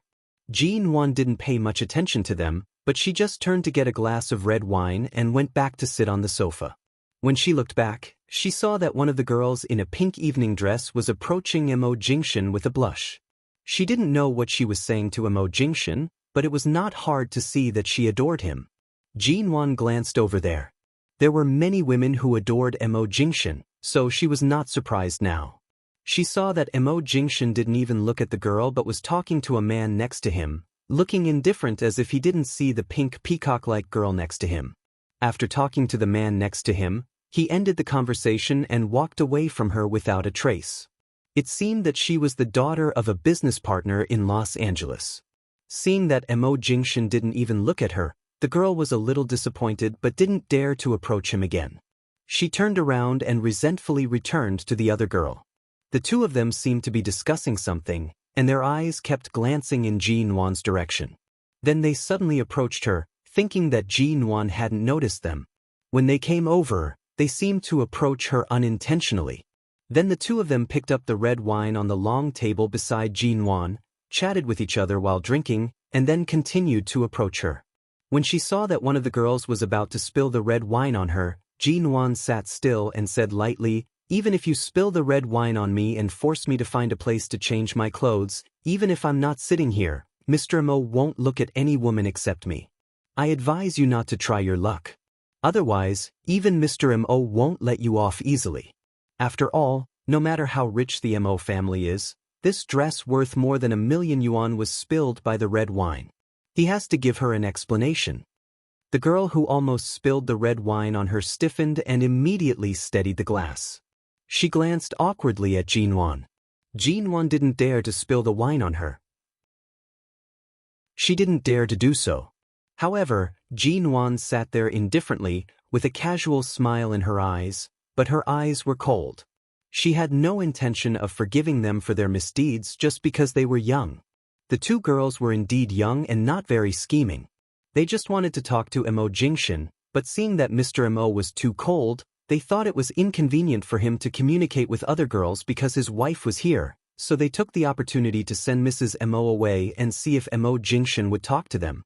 However, to their surprise, the two girls looked at each other awkwardly and put down the wine glasses. "Mrs. Mo, you're thinking too much. I didn't hold it steady just now. Fortunately, Mrs. Mo reminded me.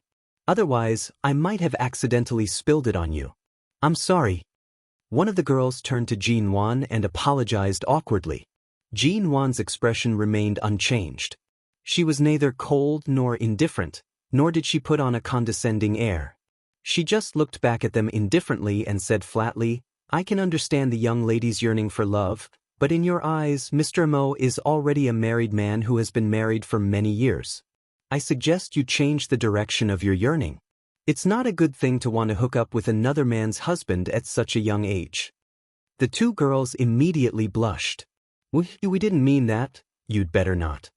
Jinwan gently curved her lips, but her smile did not reach her eyes.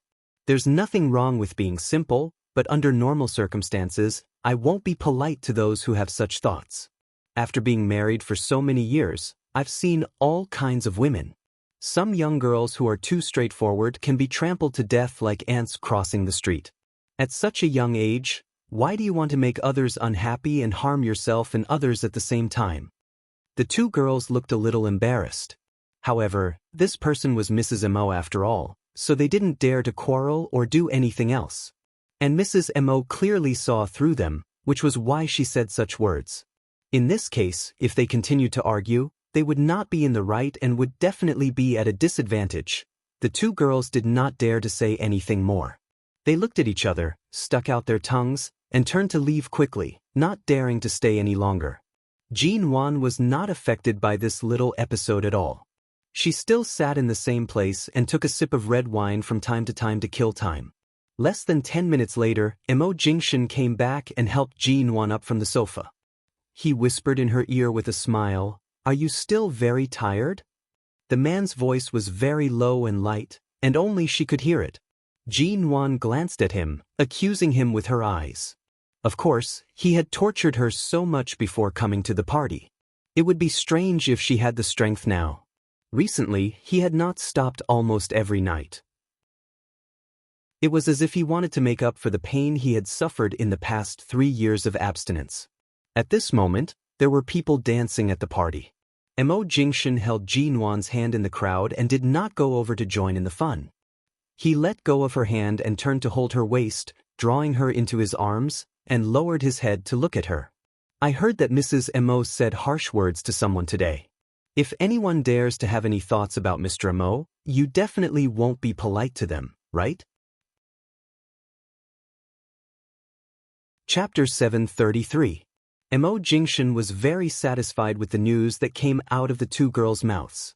Jinwan calmly looked at the people in the dance hall and said, If I were standing here today as the head of MN Group, I might be able to avoid any disputes and protect my company's image, but now I'm Mrs. MO.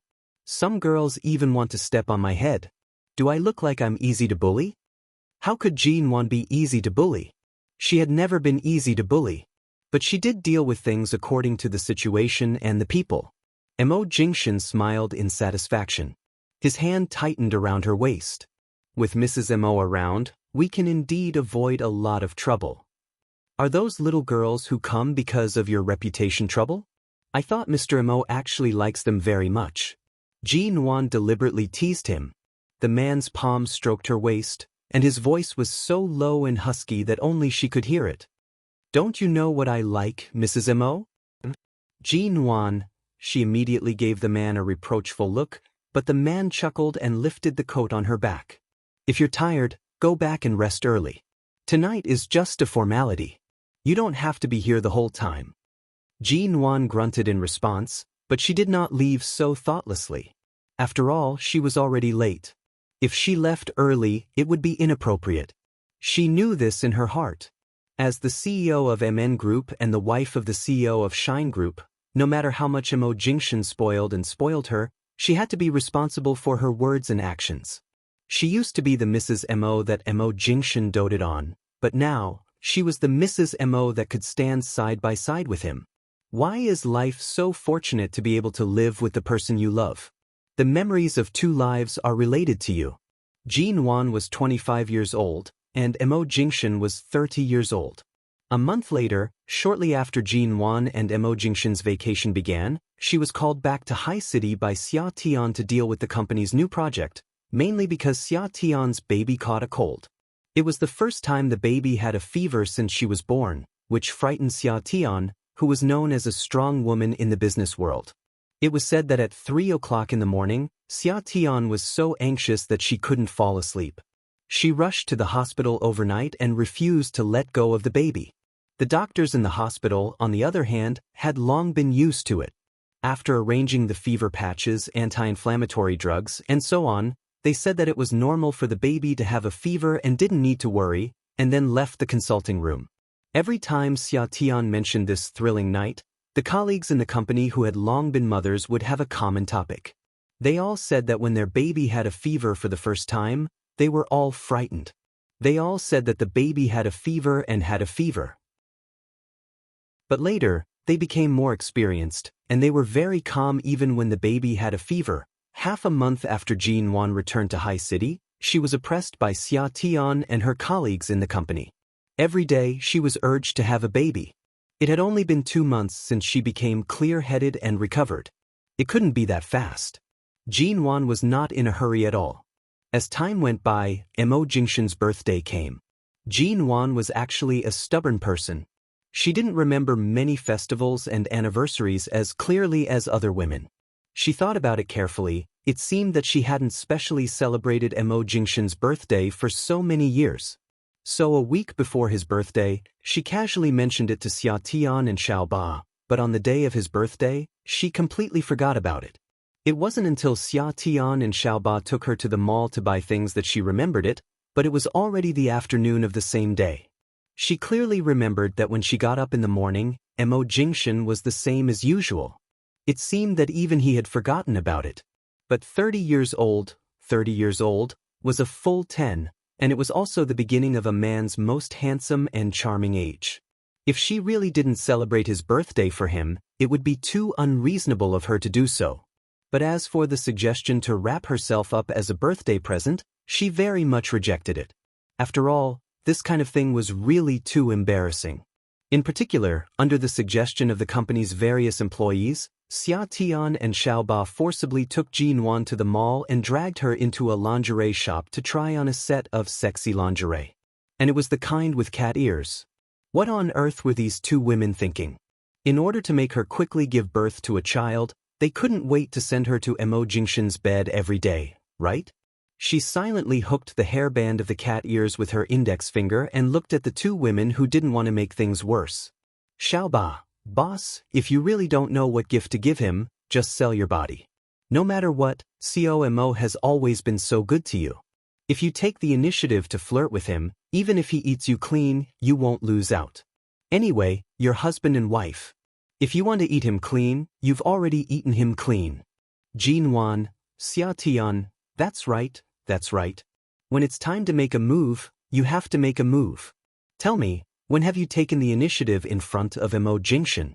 If you deliberately flirt with him, seduce him, do you think the usually calm and collected CEO Mo will directly have a nosebleed? Jinwan. It was possible that she would have a nosebleed. Xiaoba, boss, you can do it. Xiatian, you can do it, you can do it. Bravely wear it back for him to see. Jinwan, who could help her chase these two crazy women out? In the end, Jinwan still succumbed to their power and had no choice but to buy the set of clothes back. Originally, she had a business meeting at the company. Xia Tian and the others said that there was no need for her to go, but this time, the business partner she had to meet was very important. Jinwan put on a serious expression and insisted on returning home after the business meeting. The matter of celebrating Mo Jingshan's birthday was directly thrown to the back of her mind. And then, the result was, when she returned home, it was already past 11 o'clock p.m. There was still half an hour before Mo Jingshan's birthday party ended. Recently, the two of them had been staying at AO Lan International and did not return to the U Garden. She quietly pushed open the door and saw that it was pitch black. She finally released a long sigh of relief in her heart. Although Mo Jingshan had been very busy after returning to High City, he should be able to understand her coming home a little later today. After all, everyone had work to do. Although the scope of her "a little later" seemed a little too wide. Jinwan carefully removed her high heels and tiptoed into the bedroom like a thief. Pa! The living room lights turned on. She was startled and immediately straightened up. She happened to see Mo Jingshan standing in the middle of the living room with his arms crossed and a heavy expression. Chapter 734. Why didn't you turn on the lights? Jinwan softly muttered. What do you think? Mo Jingshan was dressed in dark blue home clothes, but it did not diminish his imposing aura. How would I know? Jinwan fearlessly replied. After speaking, she buried her head, as though afraid that Mo Jingshan, who had a terrible birthday, would beat her in the next second. What made her feel even more guilty was the equipment she was wearing under her clothes. Earlier, after returning from the business meeting, she was forcefully dragged into the break room by Xiao Ba and Xia Tian to change her clothes. Then, he came back wearing the clothes he had bought during the day. He only had a white cashmere coat on the outside. While changing, Jinwan's heart was already wailing. Who could tell her, why was there a collar on this kinky lingerie? Why was there a bell on the collar? These two women, deducting her wages. At that time, she stood in front of the mirror with a red face and indignantly tied the bell around her neck. She then wrapped a thick scarf tightly around her neck to ensure that there would not be any jingling sounds when she walked. But to be honest, right now, she only felt suffocated. His slippers stepped on the wooden floor silently. She could only see Mo Jingshan's slender legs approaching her dangerously. A week ago, you specially reminded me to celebrate my birthday. It's rare for me to remember this day clearly and come back early. In the end, this is the birthday you want to celebrate for me? Mo Jingshan stopped 10 centimeters away from her. His slightly hoarse voice rang above her head, filled with a hint of anger. Without raising her head, she could tell what his expression was like. It should be very bad. That's right, a week ago, she had specially mentioned that he was about to celebrate his 30th birthday. Mo Jingshan said that he rarely celebrated his birthday and did not need to do anything, but she said that he had to celebrate his 30th birthday. Thus, he had remembered this matter. In the blink of an eye, the person who had spent almost all the 24 hours of the day was her. But Jinwan wanted to refute but was forced back by Mo Jingshan's pressing body. Cough, it's my fault. I have a business meeting tonight, so... She had better obediently admit her mistake. After all, today was the birthday boy's birthday. However, when she decided to lower her head and admit her mistake, Mo Jingshan stared at her neck for a long time. She felt that the great CEO Mo seemed to be stunned for a few seconds. He looked at her tightly wrapped cashmere coat with an unclear meaning, but in the end, he still turned to the side and allowed her to enter the house. The air conditioner was turned on in the room, and it was so warm that it even made her feel a little hot. She subconsciously wanted to take off her coat and scarf, but when she thought of the outfit inside, she swallowed her saliva and decided to stay calm. She shouldn't have worn it. She must be crazy to have been encouraged by Xiaoba and Xia Tian to wear such a thing. Mo Jingshan closed the door and went to the kitchen to pour 2 glasses of water. The food on the table was already cold. He clearly had no intention of letting her eat. He came to sit by her side and handed her the water. Seeing that she was still wearing such a thick coat and scarf, he asked calmly, "Aren't you hot?" "It's not hot, it's not hot. It's cold." Put. He touched her cheeks that were even redder because of the heat. He raised his brows and was about to say something when Jin Wan subconsciously reached out to cover his mouth. "I'm fine really." His warm breath landed on her fingers. It was soft. After being husband and wife for so long, Jin Wan finally realized that ever since she was reborn and took the initiative to seduce Mo Jingshan, it seemed like this man had always been the one taking the initiative. Regardless of what it was, even on the bed, he always stood in the dominant position. This was the first time she had done such a thing. She could not help but feel a little guilty. The moment her hand touched his lips, she rushed to pull it back. However, the man covered her hand with his, moving it to his lips for a light kiss. He then let her do as she pleased. Jin Wan stared at his handsome face in a daze. She was even slightly dazed. Such a good man, a man that so many women drooled over, how did he become her man? "What are you thinking about?" He held her hand. Seeing that she was staring at him in a daze, he used some force to call back her wandering thoughts. "I'm thinking that there's only a little time left before midnight. What should I do to make up for your 30th birthday?" She spread her fingers apart and intertwined them with his. His long, slender fingers felt even hotter against her face. He held her hand and watched her face. He did not speak, nor did he reprimand her for returning too late. Just as Jin Wan thought he was about to say something, his other hand suddenly wrapped around her waist and pulled her into his embrace. "It's good that you're home safely. If you were any later, I'm afraid I would have sent bodyguards to your company to search for you." This man was really constantly worried about her safety. He did not plan to pursue the matter of her not celebrating his birthday with him. Jin Wan leaned into his embrace, her fingers tracing the lines on his clothes. She closed her eyes to feel his steady heartbeat and softly said, "What could possibly happen to me? Unless someone is drooling over my beauty again." The man chuckled lightly. Outside the window, fine snow drifted down slowly. The room was as quiet as a dream. However, this was a dream. It was 2F** king hot. The clothes and scarf that were too thick for the room made it increasingly difficult for her to breathe. Her eyes seemed to be covered by a thin layer of mist.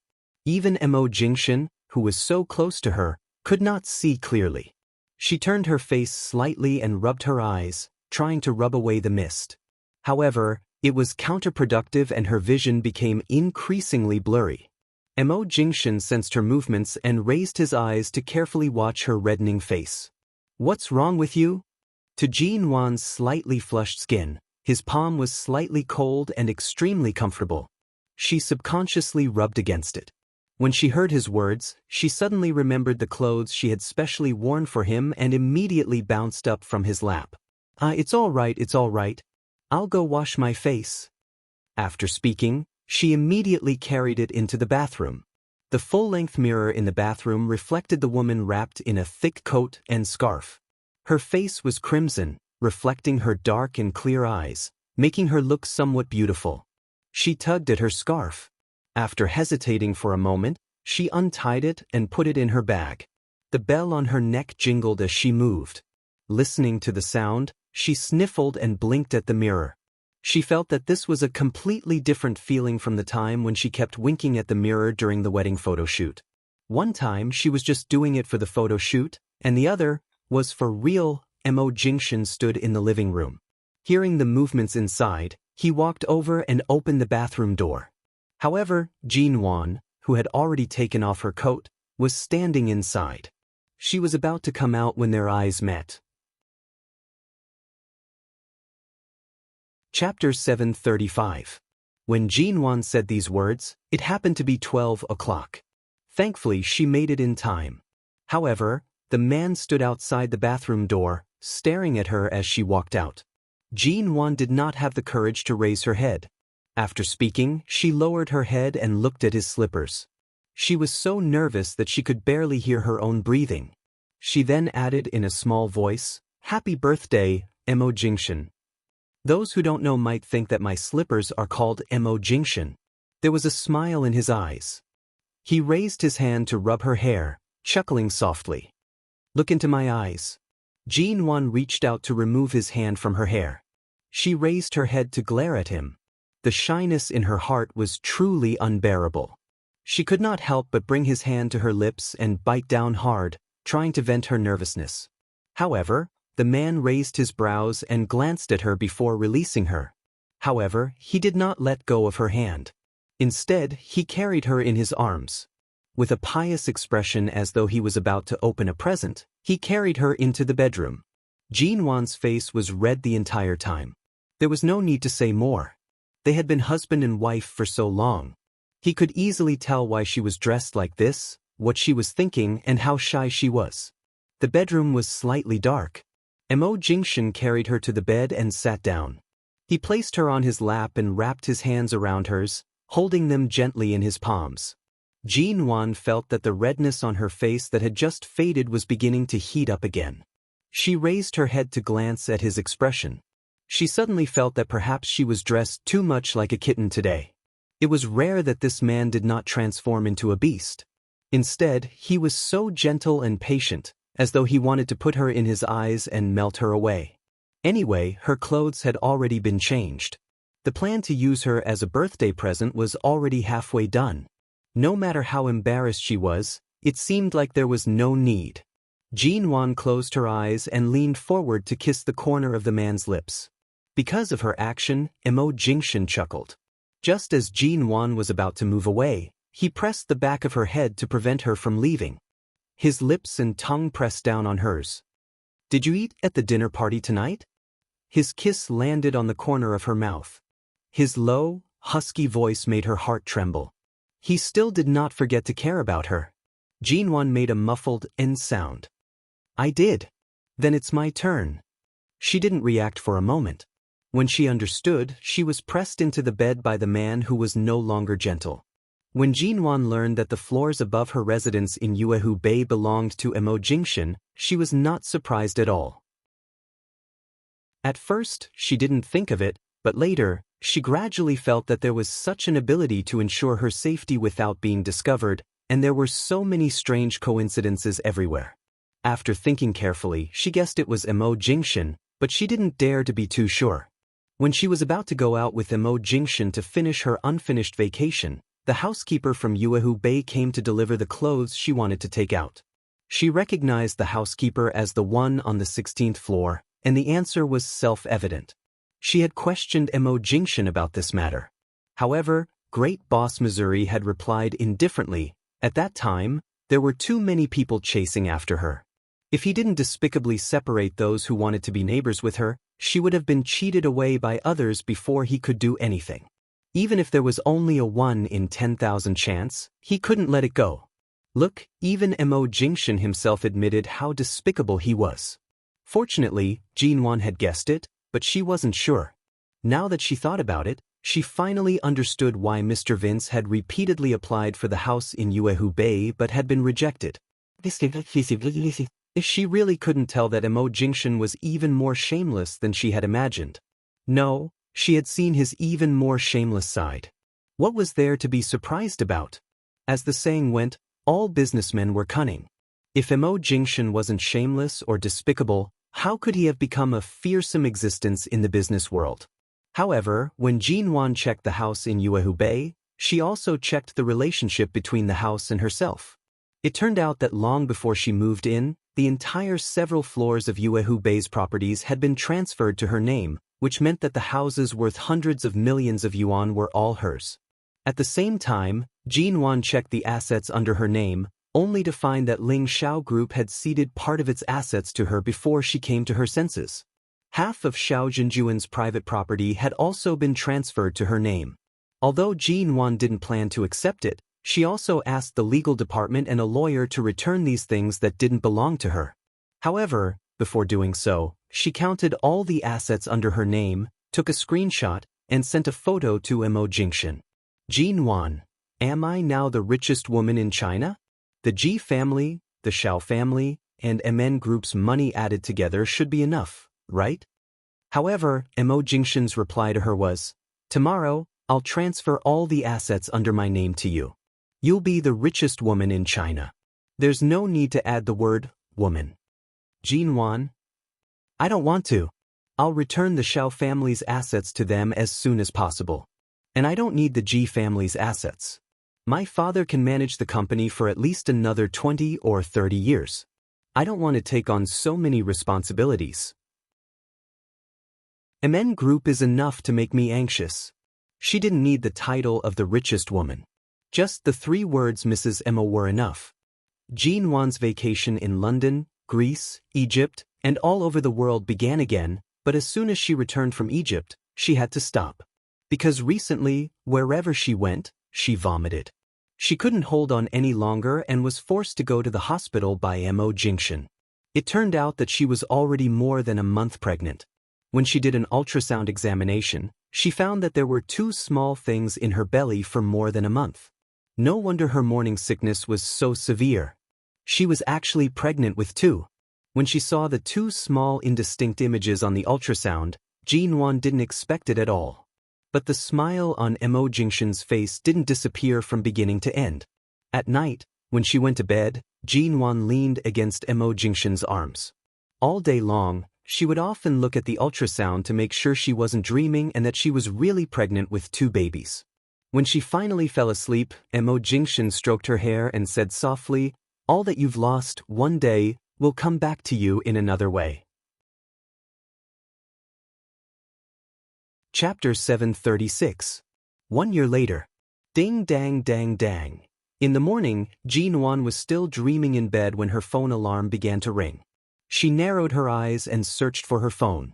When she opened it, she saw the 2 words on the alarm clock, feed. This was an automatic reminder from her phone every morning. The 2 babies needed to be fed 150 milliliters of milk powder or breast milk each after they woke up. The Mo family had specially hired a nutritionist to arrange a daily feeding method according to the weight and condition of the 2 babies. It was said that this method of mixing milk powder and breast milk was very beneficial for the growth of the twins born at the same time. However, this alarm could only serve as a wake-up call for Jin Wan. It had been 3 months since the birth of Mo Jinan and Mo Jinning. As long as she didn't have to hold and feed the babies, the family basically didn't ask her to do anything. Mrs. Wanzhou had specially flown from Los Angeles to High City to personally take care of the babies for more than 2 months. Recently, she had to fly back to America due to some matters. At home, there was a nanny arranged by grandfather Mo, but as long as Auntie Chen was around, there was basically no room for others to interfere. The names N and Ningning were given by elder Mo. The old man only hoped that the babies would grow up healthily and peacefully. On the day these 2 little things were born, when he learned that they were a boy and a girl, the old man leaned on his walking stick outside the delivery room and was so excited that tears streamed down his old face. In the first few days, he didn't even sleep. He just sat by the small bed and watched the 2 little guys drink their fill and sleep, not even willing to blink. Originally, when the old man learned that Jin Wan was pregnant, he was overjoyed and said that he would love it no matter if it was a boy or a girl. He didn't expect that in the end, this little girl not only got pregnant, but also gave birth to a pair of twins. The old man was so happy that he seemed to have suddenly become 20 years younger. And was the elder brother. He was born half a minute earlier than Ningning. The 2 babies looked a little small when they were born, but they could eat and sleep well in the past 3 months. They were white and chubby and were especially lovable. Except for crying a few times when they were hungry, they were obedient and never cried at other times. They were so young and didn't know anything, but as long as an adult held them and teased them, the two children would especially cooperate and giggle, which made the whole Mo family treat the two children as treasures and like them very much. Not only the Mo family, but the G family and the Xiao family also couldn't help but come to the U garden to see the children again and again. Jinwan didn't refuse or stop them. After all, although she had the right to choose her father, she didn't have the right to choose a grandfather for the children. Besides, even if there were two grandfathers, it didn't matter. They were both good to the children. When Jinwan was pregnant with two babies at once, she suffered a lot during the 9 months of pregnancy. After the baby was born, except for feeding the baby, Mo Jingshan didn't ask her to intervene in anything else and only asked her to rest. So her usual state in the U garden was, Mo Jingshan was either in the study because of work or taking care of the children with Auntie Chen. Mo Jingshan even fed the two children more than Jinwan. Although breast milk was necessary, the two little things were too big and had to be fed with milk powder. Moreover, the two little things especially liked to drink milk powder in their father's arms. Every time they drank milk, they would stare at their father with round eyes and smile. But when they drank milk in Jinwan's arms, they ate and slept at the same time. They didn't give her any face at all. Now Mo Jingshan, the global CEO of Shine Group, had become very good at making milk powder for the children. Even Jinwan couldn't control the temperature of the water well and often made mistakes in the order of pouring milk powder and water into the bottle, but Mo Jingshan was obviously much more professional than her. Jinwan could only put on Mo Jingshan's nightgown every day, nestled on the sofa in the U garden, holding a fruit plate and eating all kinds of nutritious nuts and fruits. Other mothers complained that they were busy and tired after becoming mothers, but since she gave birth to the babies, she was so idle that she was about to go moldy. The company gave her a year of maternity leave, and MN Group was now managed by someone. There was no need for her to interfere at home. Sometimes she looked at her phone. Sometimes she watched TV. Sometimes she looked at Mo Jingshan. Most of the time, Mo Jingshan's mind was on her and the children. Many of the company's unfinished business were sent to the U garden by Shen Mu for him to review. When he finished feeding the children and turned to answer the company's call, he allowed Jinwan's gaze to move from his face to his collarbone and then to his chest. She did not even let go of the joints of his fingers. She stared at him back and forth 800 times. Occasionally, he would raise his head from the company's documents and reports. In the end, under Jinwan's pitiful attack, he gave in and allowed her to hold the children for a while. In fact, the reason why Mo Jingshan asked her to hold the children as little as possible was because Auntie Chen had said that many women were prone to postpartum illness after giving birth. Most of them had back pain from holding the children. Even though Jinwan's postpartum period had long passed, she had given birth to two children at once. In order not to leave her with any uncomfortable symptoms, Mo Jingshan did not allow her to do anything that was too tiring. Even when she fed the children, she had to limit the time and was not allowed to hold them for too long. Usually, under Jinwan's aggressive gaze, Mo Jingshan would allow her to hold the children for a while. Jinwan obtained the opportunity to hold the babies, and Daddy Mo, once again, obtained the opportunity to make 2 bottles of milk powder for the children.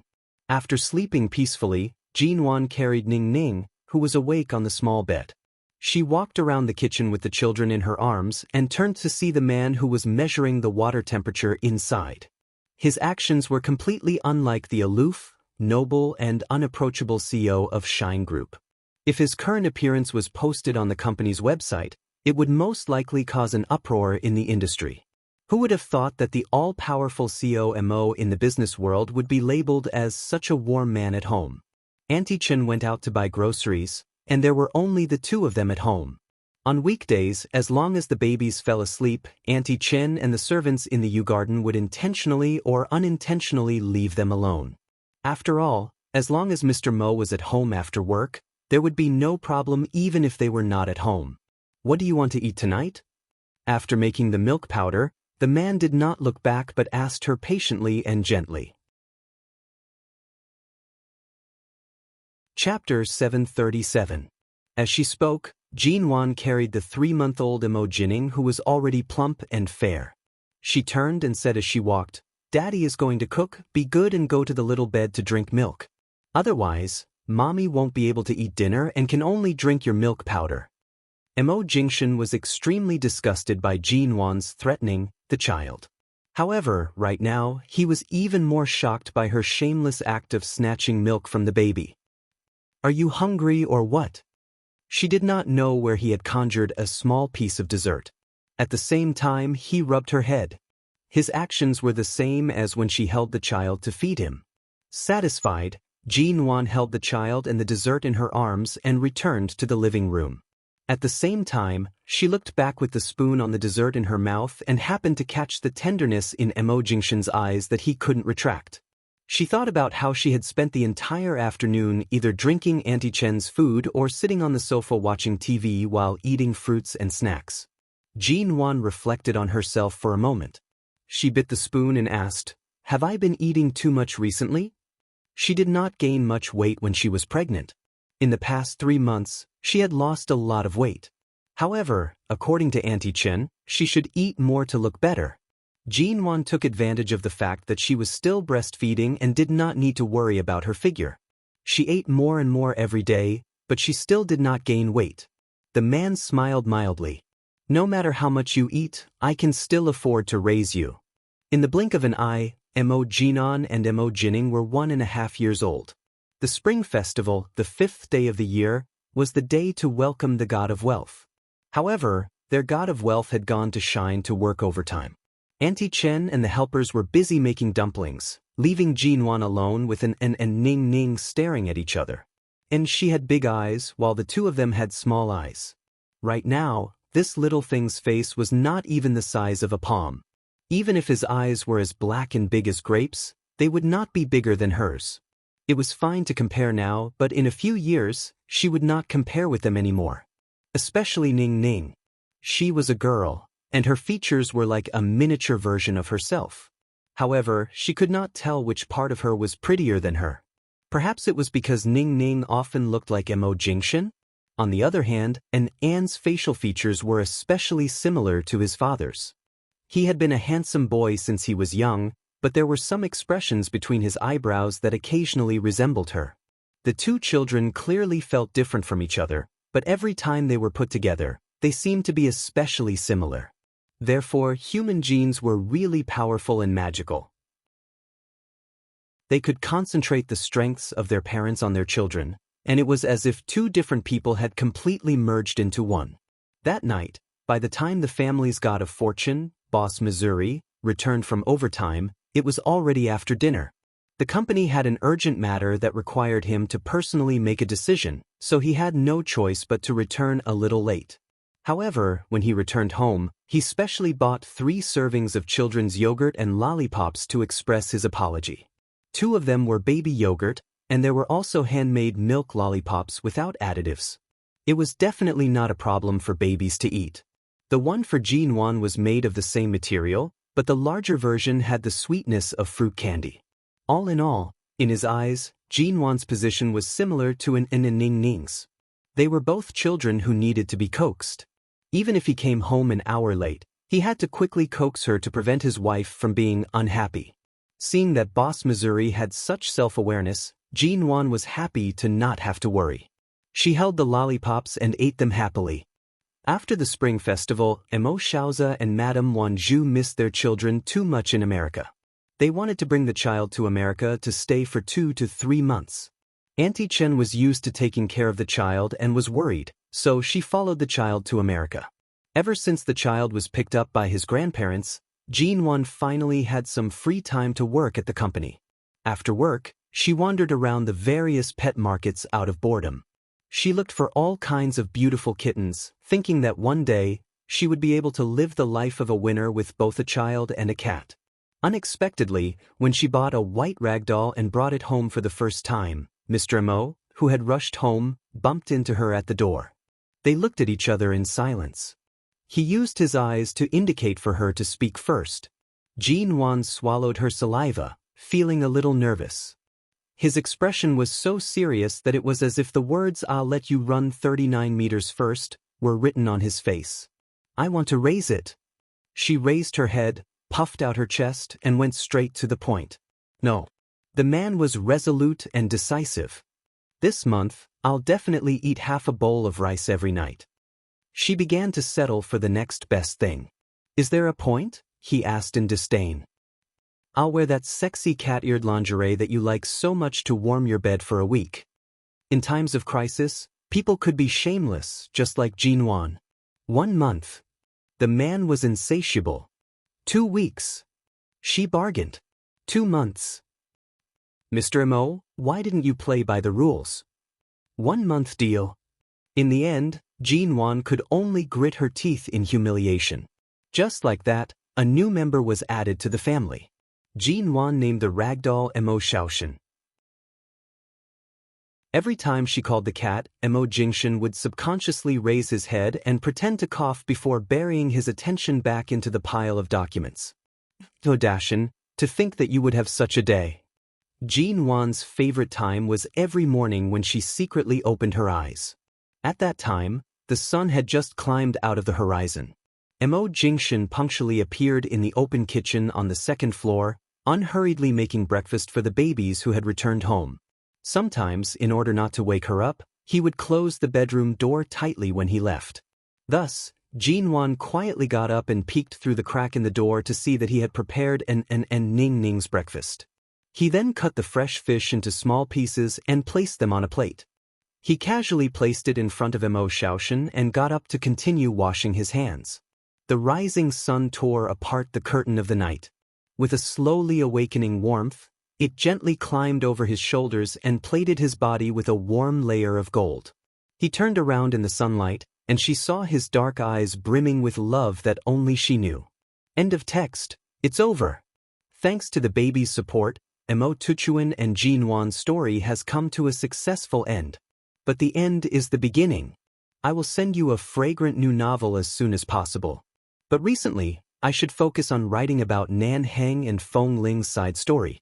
After all, this is also a very interesting story about a woman disguised as a man that I have been looking forward to for a long time.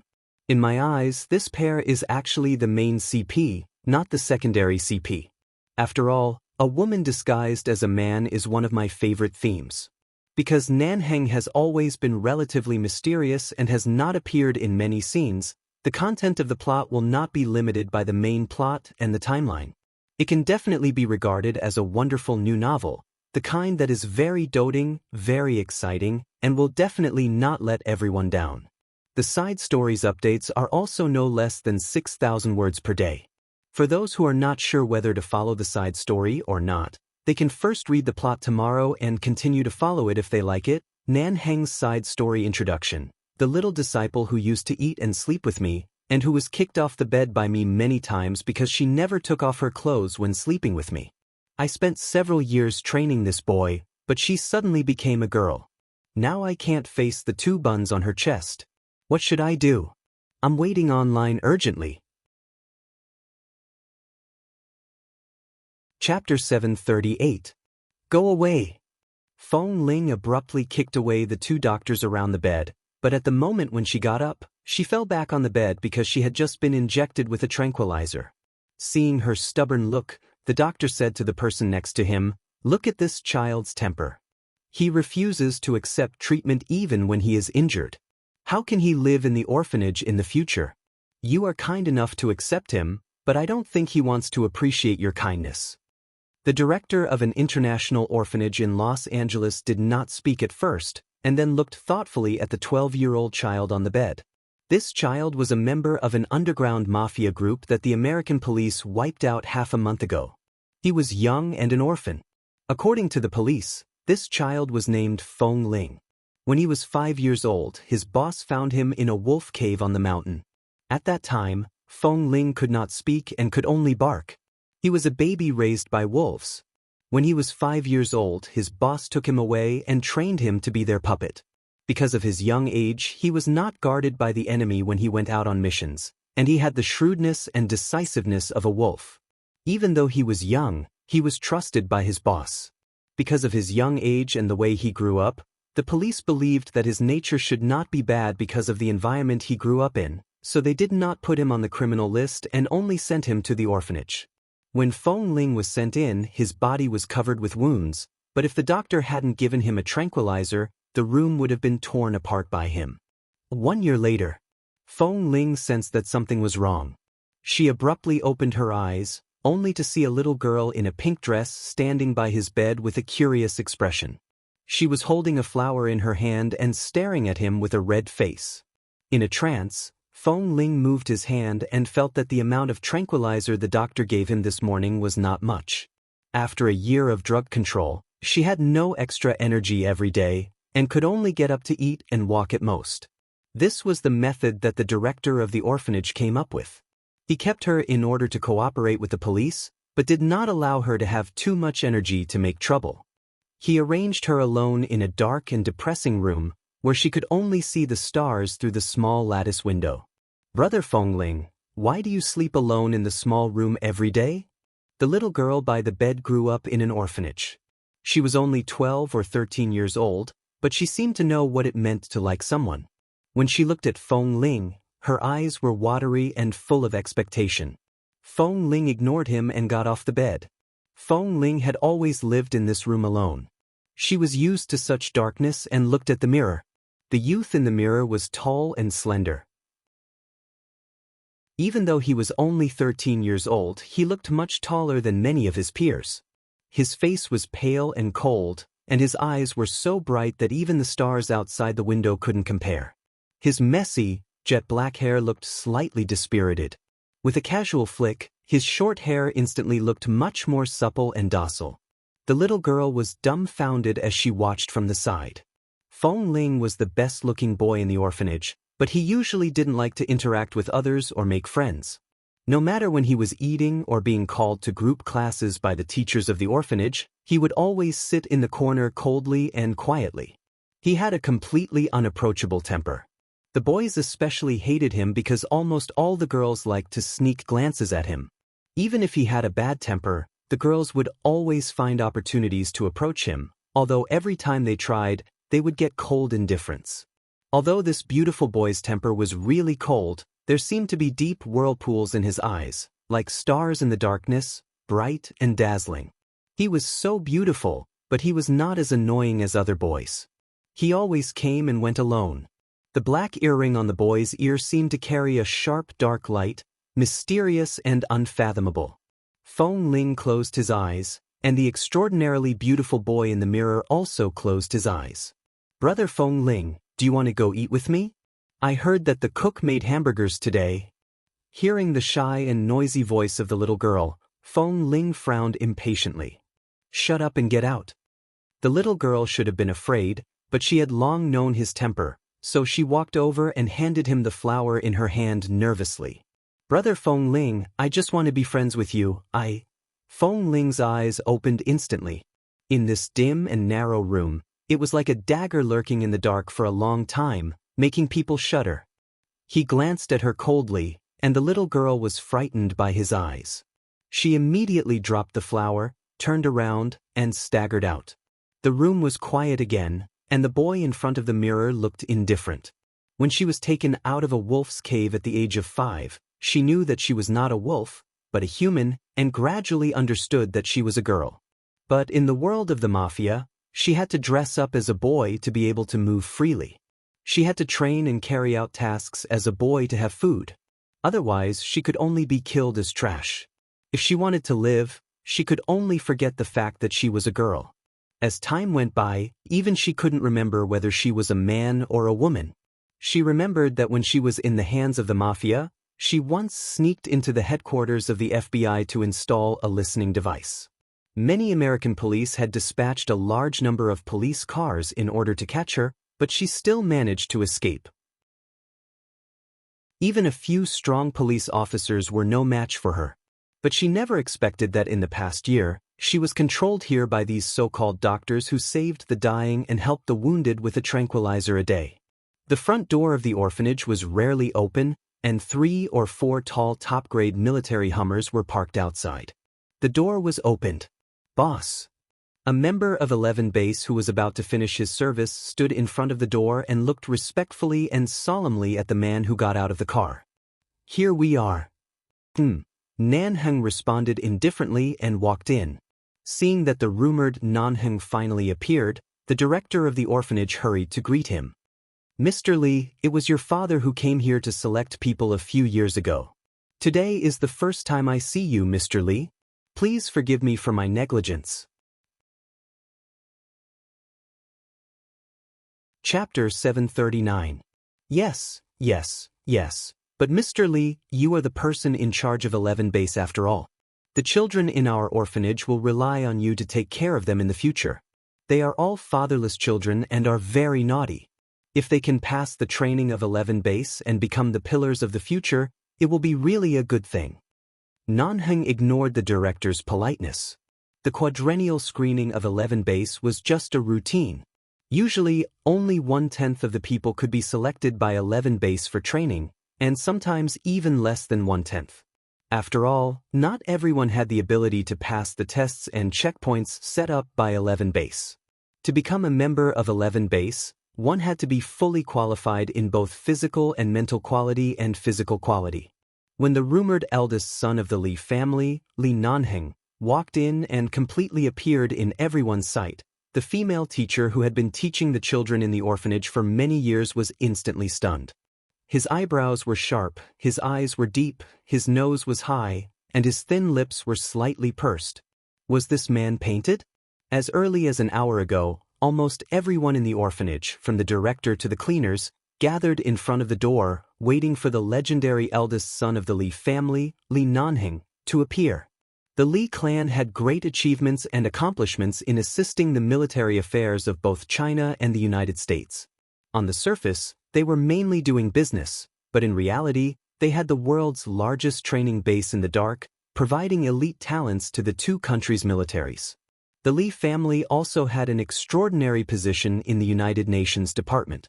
They kept a low profile because they controlled more than half of the military administration in the United States, and the Los Angeles police and other police forces in the United States could be deployed by them at any time.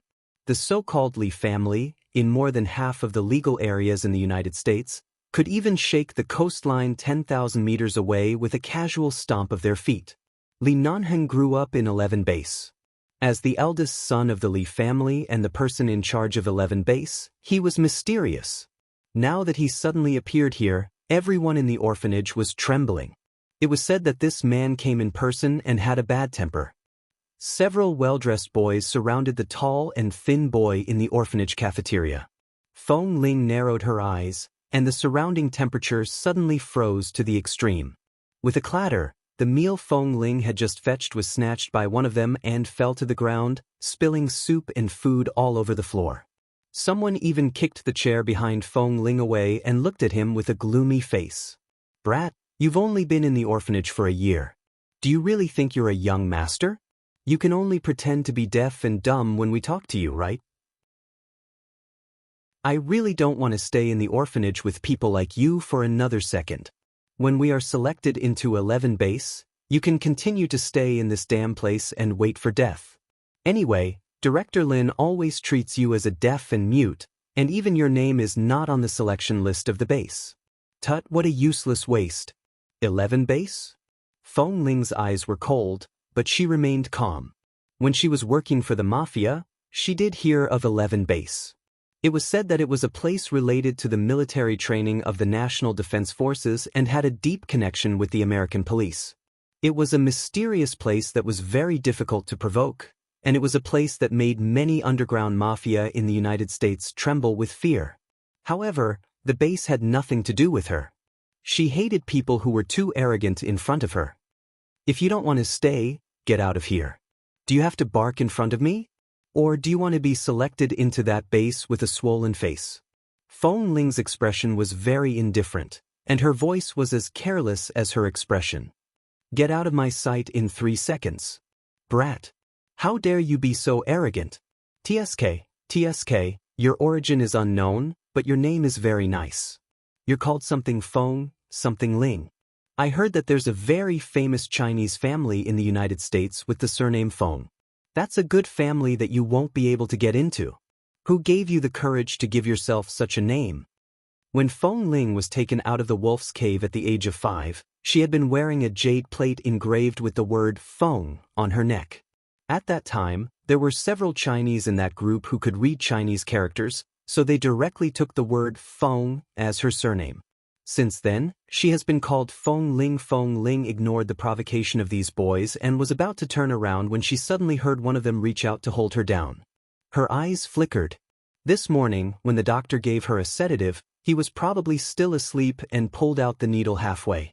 Feng Ling, who had long developed a resistance to this kind of sedative because she had been taking sedatives for a long time, was not as weak as usual. She buckled her shoulder with one hand and easily turned her wrist. Suddenly, there was a crack sound of wrist dislocation, followed by a scream. His hand is disabled? Feng Ling turned back lazily, still casually glancing back at the boy who was holding his wrist in pain and twitching all over. At the same time, she coldly glanced at the others. "Brat, how dare you hit me?" The man whose wrist was dislocated instantly roared in anger. His face was twisted in pain and he shouted, "Hold him down. Take off his clothes. Throw him into the yard for those girls to see. I want to King see how much guts he has."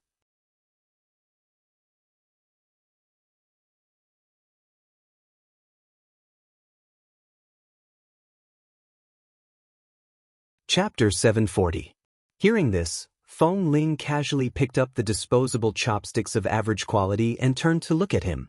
"Whether I can be killed or not is a matter for the future. But if you say one more word, I don't mind sending you to hell right now." The boy with blood all over his head, damn, this Feng Ling had only been in the orphanage for more than a year. He had never contacted anyone. Today was the first time he had seen him fight. She didn't expect him to be so powerful. The night. This was the largest orphanage in Los Angeles, and there were a lot of adopted children. The people of 11 Base arrived at the orphanage in the afternoon. There were a lot of children on the list. They needed to stay here for one night and continue the screening tomorrow. Feng Ling fell asleep on time. After all, she had nothing else to do. However, she suddenly heard the sound of someone walking outside the window. It was rustling and she knew that the other party was very sneaky and not very aboveboard. It was just an orphanage. How could a thief sneak in? Feng Ling opened her eyes, sat up from the hard bed, looked at the figure flashing by outside the window, got up and walked out. However, when she walked towards the courtyard behind the orphanage, which was specially used to receive adoptive parents and guests, she suddenly saw the boys in the cafeteria during dinner and heard their cursing from a distance. Where did that surnamed Feng come from? He was so ruthless. My head still hurts. Just when they were still cursing, one of them suddenly keenly noticed the movement. The moment he turned to look at Feng Ling, who was walking slowly in the dark, their faces changed in an instant. "What are you doing here?" Feng Ling didn't answer. The movement she heard just now was definitely coming in this direction, but that person had obviously hidden himself. She just glanced at the bushes around expressionlessly.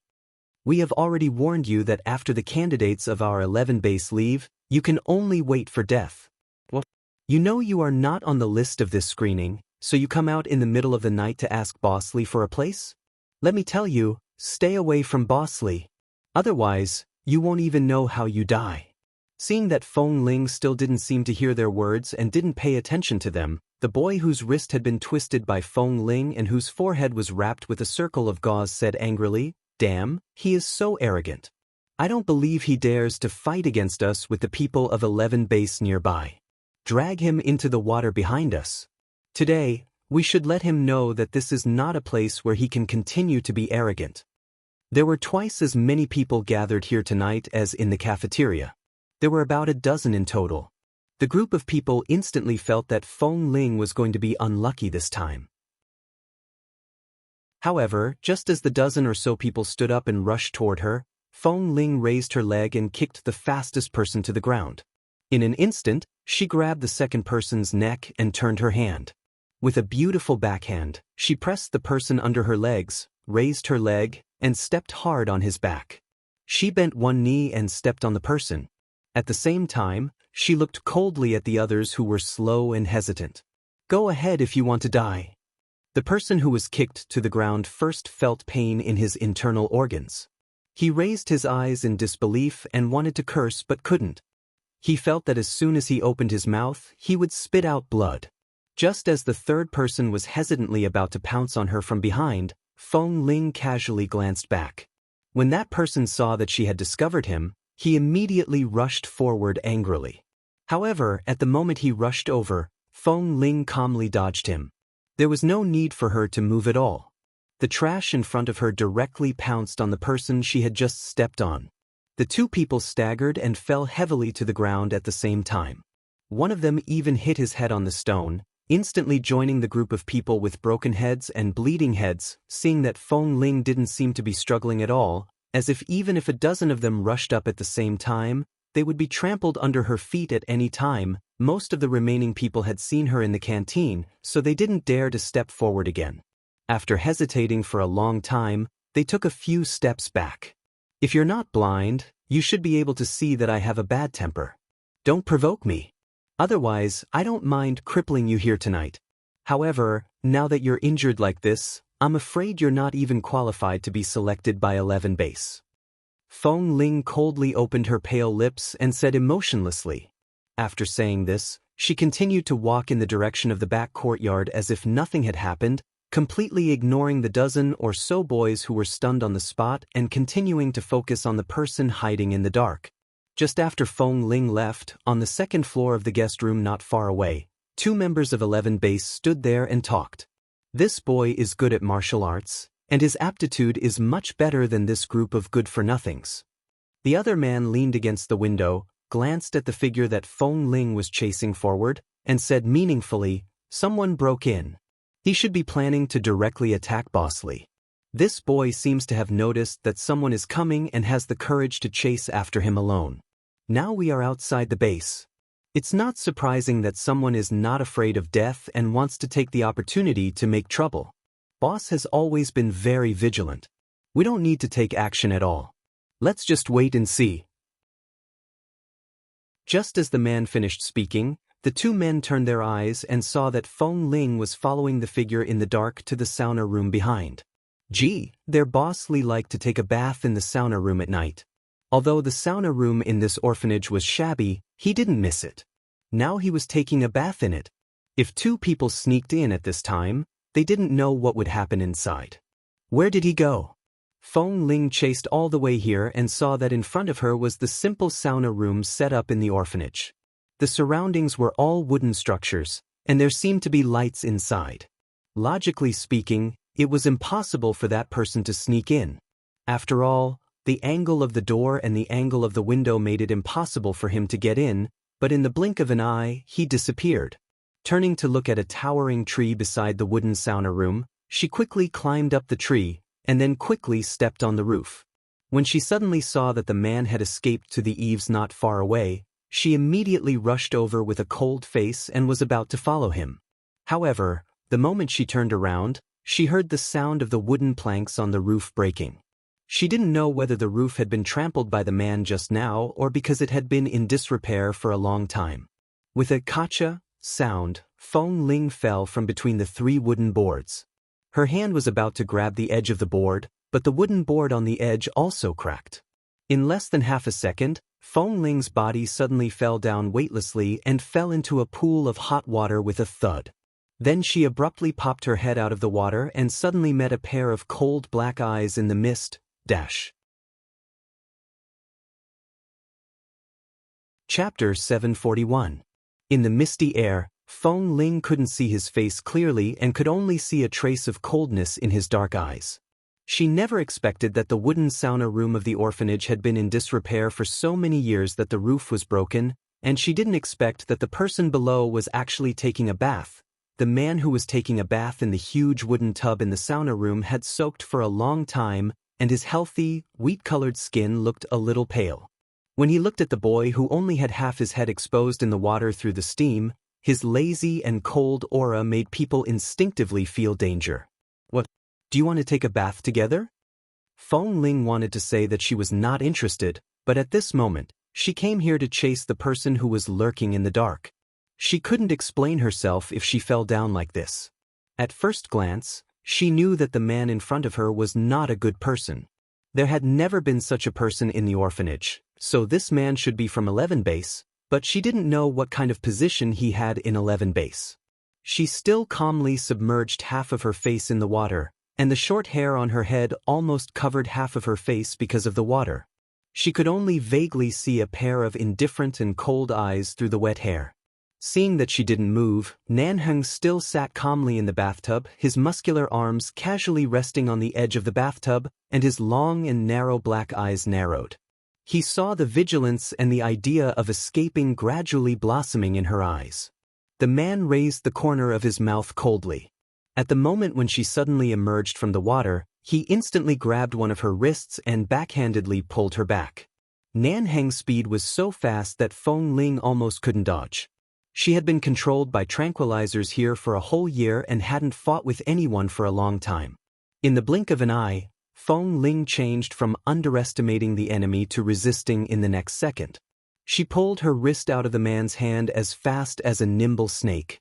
It was so smooth because both of them had water on them, and there was some special bath lotion in the water, so it was much smoother than usual.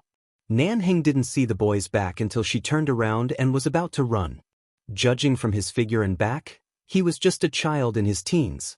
The enemy definitely didn't send him here, but how could there be such a child in this orphanage? When he was about to chase after him, he didn't put on his clothes because he was taking a bath. Instead, he pulled off a bath towel and quickly wrapped it around his lower body. Then, he leaped forward and grabbed the teenager's shoulder when the teenager was about to run out of the sauna room. However, when he was about to turn the teenager around to see the teenager's face, the teenager, who had his back to him, quickly pulled off the bath towel and covered the teenager's head with it when he caught a glimpse of the teenager's white lower body. Nanheng couldn't see his face clearly. At the same time, his lower body felt cold, and the towel on his head almost covered him. He raised his hand coldly and waved, and the towel instantly flew to the other side like a living thing. It wrapped itself into a messy ball, smashed heavily on the wall, and then fell to the ground. Feng Ling's movements were still very fast. At the moment when her face was about to be seen clearly, she knew that she probably couldn't escape from the main door. She turned around and rushed back to the bathtub, intending to jump out of the hole on it. At the moment when the person behind her was about to catch her, she reached into the bathtub, scooped up the water, and splashed it hard on his face. Nanheng once again raised his hand to block, but just as the other party was about to take the opportunity to step on the edge of the bathtub and jump up, he instantly rushed forward like an agile cheetah, grabbed her left sleeve, and fiercely pulled her down. In the end, there was only the sound of cloth tearing. Feng Ling's long-sleeved clothes were torn from the shoulder down, revealing most of the white skin below the shoulder. Both of them paused. Feng Ling's expression turned cold, but Nanheng paused for a moment. His cold brows instantly raised with some interest. Even if he only saw it for a moment, he could clearly see the porcelain white skin and the half of the undeveloped soft and round half that was faintly discernible under the torn clothes. Even if he was still a teenager, the already developed part was too clear a sign of his gender. Female? The moment this thought flashed through his mind, he pulled another hanging bath towel to cover his lower body. Feng Ling's expression was ugly as she swept her leg across the water. She was so angry that she almost flipped the entire bathtub over, causing more than half of the water inside to splash out. All of it was splashed toward Nanheng, who had temporarily stopped because he had discovered her gender. Taking advantage of the 2 seconds when his eyes were smeared with the bath liquid and instinctively closed his eyes, she pulled a towel by the side and wrapped it around her head to cover her face. When she turned around to attack him, her attacks were even fiercer, as though filled with killing intent. Nanheng only closed his eyes for 2 seconds. When he opened his eyes again, he saw the young man's initial attempt to dodge and escape to instantly attack him with murderous intent. The corners of his lips curled up indifferently, and he dodged without leaving a trace. He raised his hand and took the opportunity to pull off the young man's torn sleeve. In an instant, Feng Ling's entire arm was exposed. Her chest that had previously been faintly discernible, as well as her slender waist, were all presented in front of the man's eyes. He spoke unhurriedly, Are you angry from embarrassment? Not bad at such a young age, and you're even a girl? How did you sneak in? Feng Ling was enraged. She turned to the side and kicked the wall with one leg, borrowing the force to kick him again. After Nanhing noticed her age and that she was a girl, he did not attack again. Under her furious attacks, he only moved very casually to defend himself. He pushed her leg away with one hand, then backhanded her, and was kicked away by her. He did not have the slightest intention of fighting seriously. It was as though he was casually teasing a teenage girl.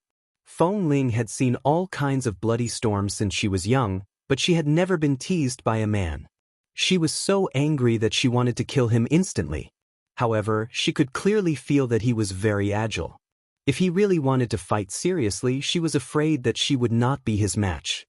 At the same time, from the corner of her eye, she saw the clothes of the man placed not far away. It seemed like he had a gun. People with guns were more difficult to deal with.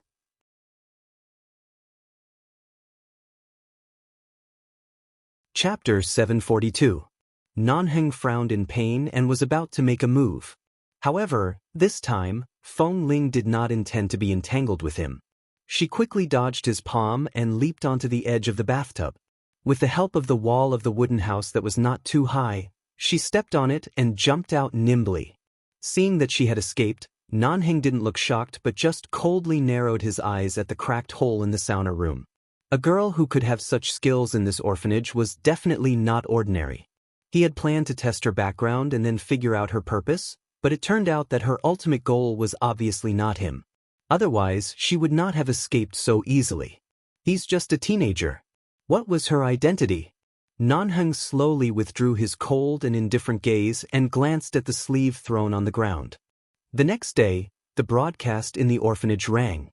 The voice was obviously from Director Lin himself. He summoned all the children in the orphanage to the empty field in front of him. No matter men or women, they must all be present. After the broadcast, the director turned back and respectfully looked at Nanheng, who looked calm. Mr. Li, these children will arrive soon. We thought that you would select them from the list provided by the orphanage, but we didn't expect that Mr. Li, despite being so busy, didn't intend to leave any child with potential behind and planned to meet each and every one of them. This is really a great blessing for them. Nanheng was indifferent and silent. He just stood on the second floor in front of the field and held the railing. The view here was the best and clearest. He looked at the teenagers who gradually appeared in the empty field, half male and half female. Before the headmaster could finish his words of flattery, the children below shouted excitedly when they saw the people above them. Li Nanheng, they actually saw the legendary young Master Li of 11 Base. The Li family was powerful in the military and had the most mysterious and desirable 11 Base in their hands. The whereabouts of young Master Li had always been a mystery and an unattainable existence. But now the legendary young Master Li was standing on the second floor of the stadium in front of their orphanage. He was even looking at them.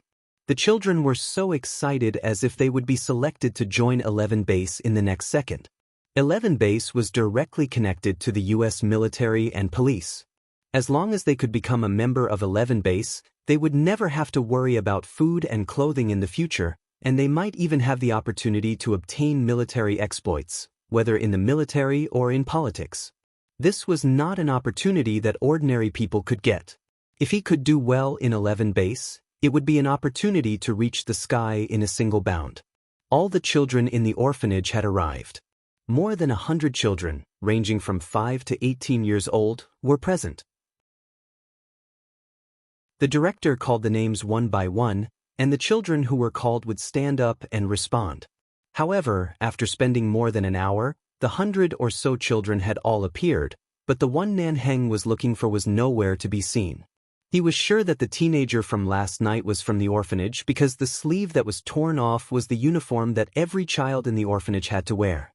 It was a black long-sleeved uniform similar to the school uniform, and the name and logo of the orphanage were on the cuffs. But she was not among the more than 100 children. Nanheng's eyes swept over the faces of the children one by one, and he said lightly, "Are you sure they are all here?" "Yes, they are all here. Our orphanage is the largest orphanage run by Chinese people in Los Angeles.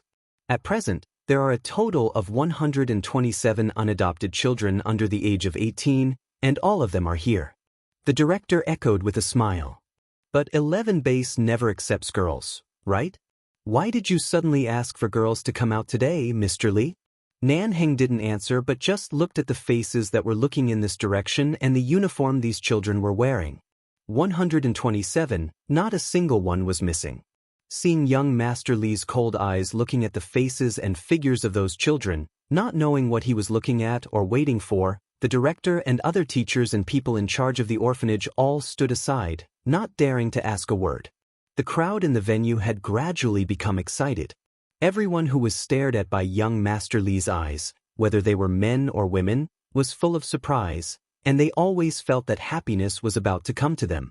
Only Feng Ling, who was sent to the orphanage by the police a year ago, was not included in the list of orphans because of special circumstances.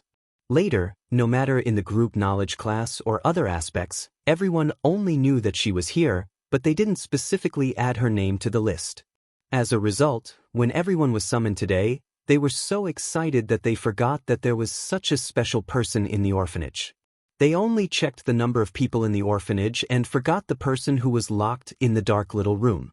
It was true that Feng Ling usually didn't communicate with others. After being injected with a tranquilizer in the morning, she went to the canteen to eat when she had the strength, and when she had no strength, she waited for the doctor to bring her food. Unless it was necessary, she never appeared in front of others or contacted others, so it was easy to be forgotten. And on such an occasion, even if he accidentally thought of her, he didn't intend to let her appear. Feng Ling was an uncontrollable and bad-tempered boy. If that boy accidentally provoked Li Nanheng, it would be a big trouble for the orphanage. She must not come. However, for some reason, young Master Lee's temper was unpredictable. He was usually low-key and mysterious, and now they couldn't figure out what he was thinking. However, Li Nanheng's cold eyes made the president and the others panic. What made them even more nervous was that when young Master Lee looked at them, they couldn't tell whether he was indifferent or indifferent. His king-like cold aura made those who were excited at the beginning gradually calm down, and they didn't even dare to breathe. And on the other side, Feng Ling lay on the bed in her dark room, her eyes slightly open, looking at the dim ceiling in a familiar daze. After coming back last night, she simply washed up, changed her clothes, and lay down to sleep. Although she was still half awake at night, the person hiding in the corner didn't appear again. It wasn't until dawn that she fell asleep completely. After falling asleep, a doctor came in on time to give her a tranquilizer. The doctor's movement and the smell of disinfectant on him were very familiar. After a year of contact, Feng Ling instinctively continued to sleep, completely ignoring the doctor. Anyway, they had thousands of ways to inject the tranquilizer into her, and she had long been too lazy to resist. Chapter 743. When it was almost noon, Feng Ling gradually recovered her strength and sat up from the bed. When she was in the hands of the mafia, she was still young. Even if her body had gone through the normal development stage, she didn't pay much attention to the changes in her figure. This year, she rarely contacted others, and she was also used to wearing loose clothes, so she didn't pay much attention to it. What happened last night made Feng Ling more vigilant. She got up and looked around the room, finally finding a soft dress that she hadn't worn for a long time, and then dug out a dagger she had hidden under the mattress for a long time. She cut the clothes into a continuous strip of about 4 or 5 centimeters wide, then took off her clothes, stood in front of the mirror, and wrapped the strip around her body as a chest wrapping cloth. She didn't put on her clothes again until she was sure that the outline of her body was no longer obvious because of the chest wrapping cloth. The boy in the mirror looked a little stronger than usual because of the chest wrapping cloth, and his back didn't look so thin. She glanced at a clear red mark extending from the back of her ear to her collarbone, and a trace of displeasure appeared in her eyes. Last night, the man in the sauna room only defended and didn't attack, but he was fast and accurate in the early stage and almost caught her neck several times. If he hadn't intended to do anything to her, she probably wouldn't have been able to escape last night. Seeing the red mark left by the man's attack, Feng Ling raised her lips coldly and covered the mark. At the same time, There seemed to be a lot of footsteps approaching outside. Standing in front of the mirror, Feng Ling paused and turned to look at the closed door. Outside the door, Nanheng casually glanced at the short and shabby old building behind the orphanage. Dean Lin hurriedly said, "This is the first building built when the orphanage was just established more than 30 years ago. It has been 30 years and looks a little shabby. There used to be a lot of children living here, but now the children have moved into the new building. It's just used to pile up some sundries. It's dirty and messy inside, so no one usually comes here." Nanheng's eyes fell on the doors under the old building and saw that the bluestone paths outside the other doors were covered with moss. It was true that no one had entered for a long time, but there was no moss on the path closest to the main road here. Obviously, there were people walking there every day. He only glanced at the door and stopped in his tracks. The dean was slightly startled. Did young Master Li find something? He had never regretted so much that he agreed to let the police send Feng Ling to the orphanage. Although if Feng Ling didn't make trouble, even if young Master Li found out, he had promised in the morning that all the children had arrived. If young Master Li misunderstood that they deliberately hid someone, it would be a big misunderstanding. Suddenly, everyone saw Nanheng's footsteps approaching the door. There was no extra expression on his noble and handsome face, but there was only a sense of uneasiness. Feng Ling was already standing in the door. She vaguely heard footsteps approaching, and they were only separated by a door. Nanheng stood outside the door, leaned over, and looked at the bare bluestone path in front of the door. His cold voice was not clear whether he was talking to the people in the door or the people behind him. "Is this the storeroom? How long has it been since anyone went in? Isn't this kind of place the most likely to give birth to all kinds of insects and unknown microorganisms? If something that you don't even know lives in there, don't scare those children." "No, young Master Li, you're really funny. Occasionally, there are people in charge of the orphanage who go in to clean and tidy up, but we don't go in often. After all, there is too much dust inside. Dust is not a big deal. If the orphanage is understaffed, I don't mind asking my men to go in and tidy up for you. If there is something that shouldn't exist in there, it will be convenient to kill it." He said lightly, and his voice was so low and cold that only Feng Ling could hear the warning in his words. Feng Ling's face was cold and calm. It was not certain who would kill who.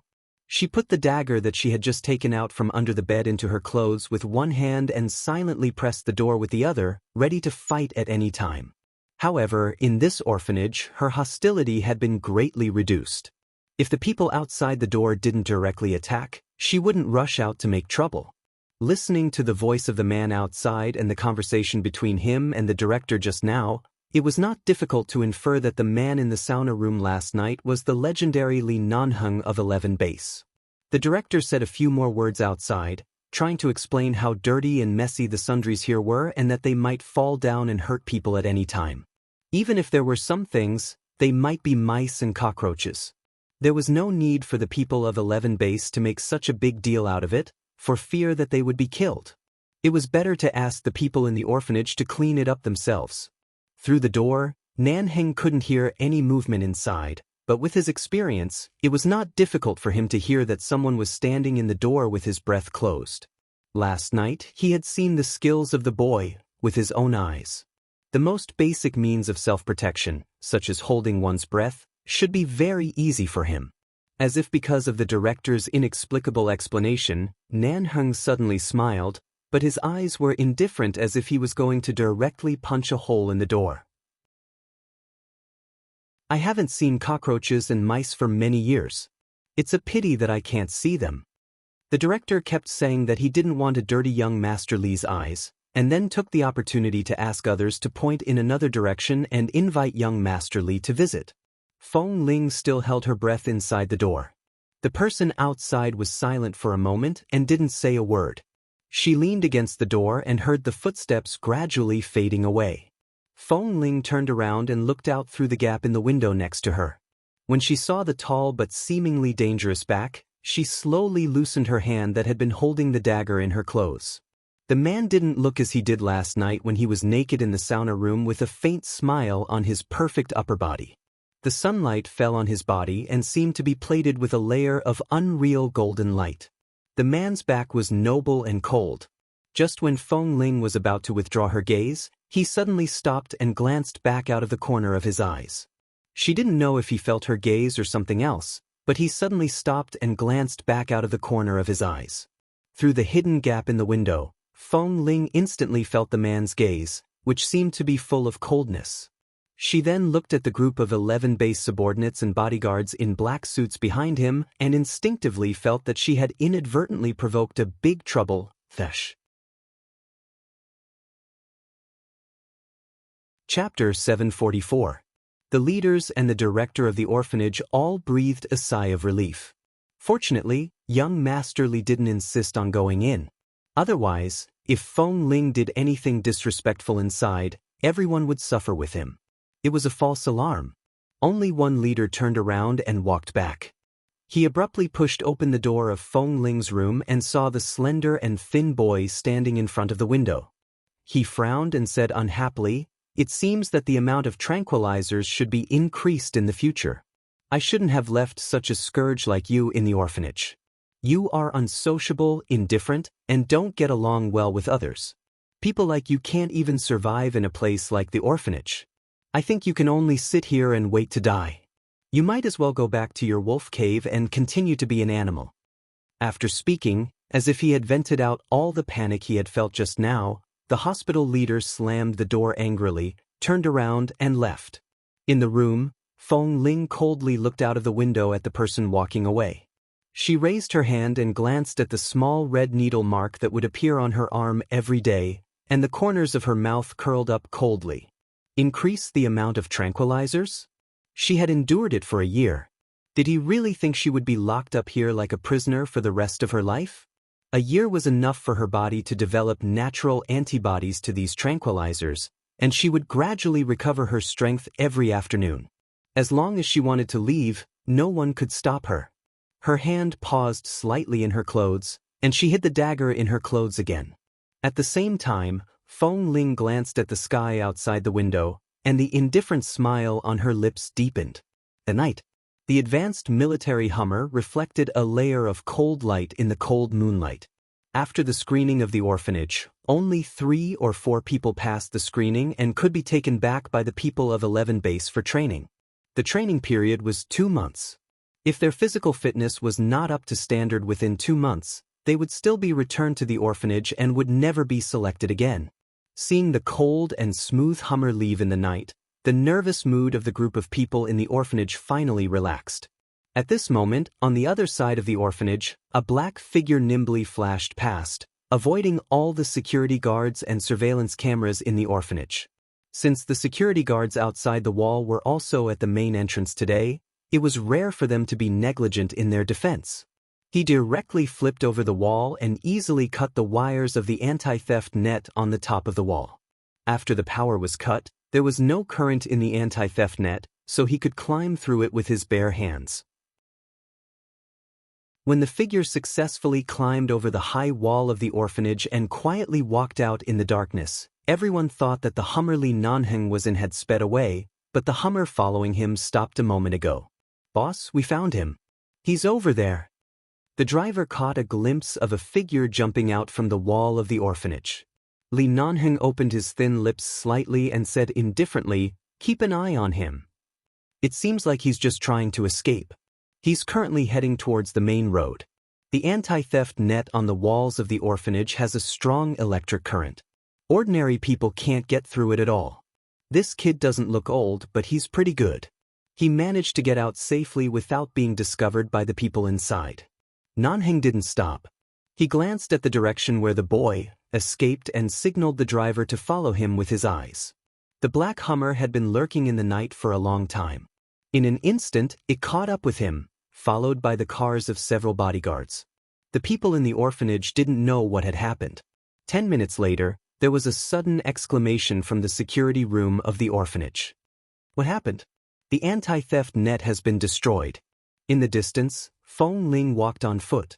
Hearing the sound of the car behind her, she had long guessed that Li Nanheng wouldn't let her go easily. She connected the wires she had just removed from the anti-theft net with the 2 batteries she had secretly carried in her arms. At the moment when the wires were connected at a certain angle, she suddenly threw the wires into the lawn and bushes behind her.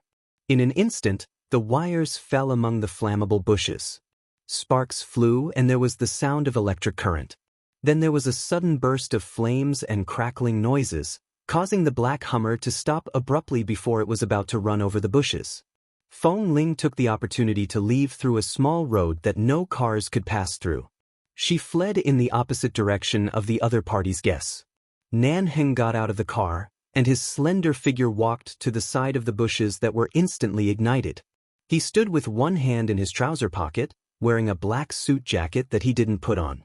He raised his cold black eyes to look at the figure that was quickly escaping, and a glimmer of interest appeared in his deep black eyes. The people in the car also rushed down, put out the fire in the bushes, and then sent people to continue to chase. However, half an hour later, they all returned without success. They didn't expect that as the training team of 11 base, they had a 0 failure record in all kinds of tasks, but they were tricked by a teenager and couldn't even catch up with him. How was it possible? Who on earth was that boy? Boss. A few of his men walked back with ugly expressions. That kid's whereabouts are very strange. We've checked all the roads in front of us, but there's no trace of him. The remaining road is a dead end. In the distance is a high mountain jungle. There are wild tigers, wolves, jackals, and other beasts that can eat people alive at any time. The U.S. has never destroyed these natural jungles, nor will they send people in easily. It's full of danger. If that kid ran into that place, I'm afraid he won't be able to survive. Couldn't survive? Nanheng's sharp black eyes glanced in the direction of the jungle, and then glanced at the burnt wires that his men found in the bushes. That was obviously a ruthless little she-wolf.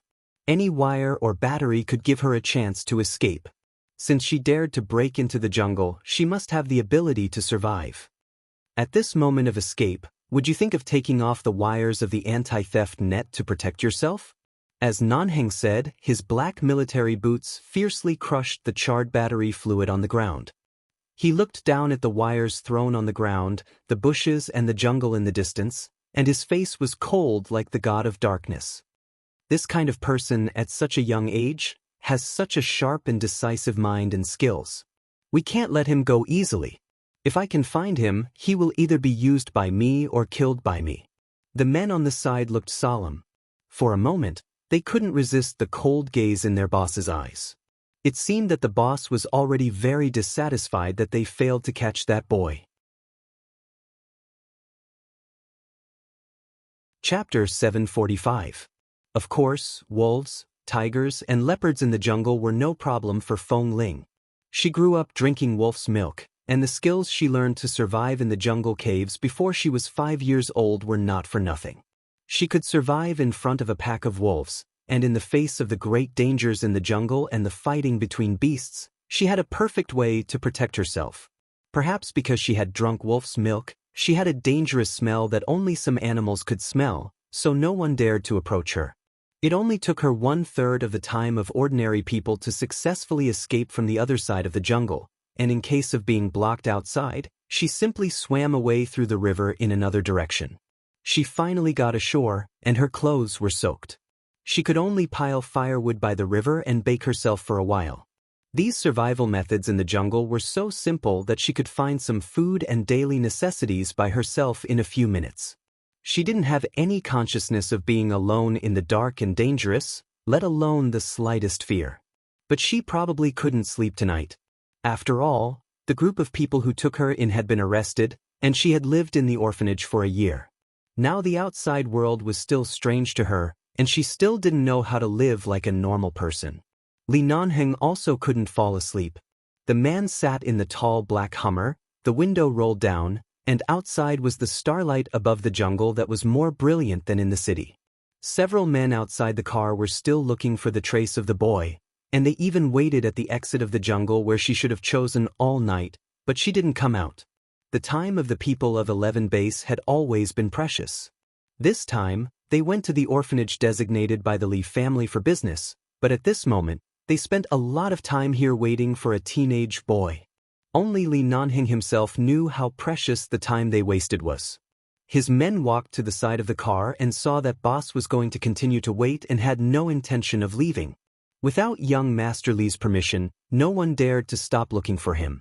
It was past 8 o'clock the next day, but there was not even a footprint on the road in the jungle that separated the jackals, wolves, tigers, and leopards. With one hand behind his back, Nanheng walked through the jungle expressionlessly. He glanced coldly at the higher bushes on the other side, which made it impossible to predict what was in the distance, then turned around and walked over. A few hundred meters behind the shrubs was a silent river. It wasn't very wide, but it was obviously very deep. What immediately attracted Nanheng's attention was a patch of grass on the other side of the river. There was a scorch mark there. Obviously, someone had been warming himself by the fire last night, but that person had already escaped once again. Nanheng took the unlit cigarette out of his mouth and looked coldly at the charred spot on the table across the river. He only said 2 words, "Very good." His voice was so cold that it made the underlings behind him shiver. They were all too clear about their boss's usual conduct and temper. It was most likely the first time that he, a proud son of heaven in the incomparably honorable Li clan, had been fooled by a stinking brat. Boss probably wanted to tear him apart right now. His men didn't even dare to breathe, silently praying for the brat who escaped from the orphanage, hoping that he wouldn't be caught by young Master Li in the future, or he would be killed directly. "Go back to the orphanage to investigate his situation," Nanheng said coldly. His men mistook the she as he. After all, except for Nanheng, no one could have guessed that such a nimble and agile boy was actually an incredibly fair-skinned girl. His men quickly rushed back to the orphanage, but the result of the investigation was that even the people in the orphanage didn't know who the boy was. When he went back to explain to young Master Li, his men coughed twice.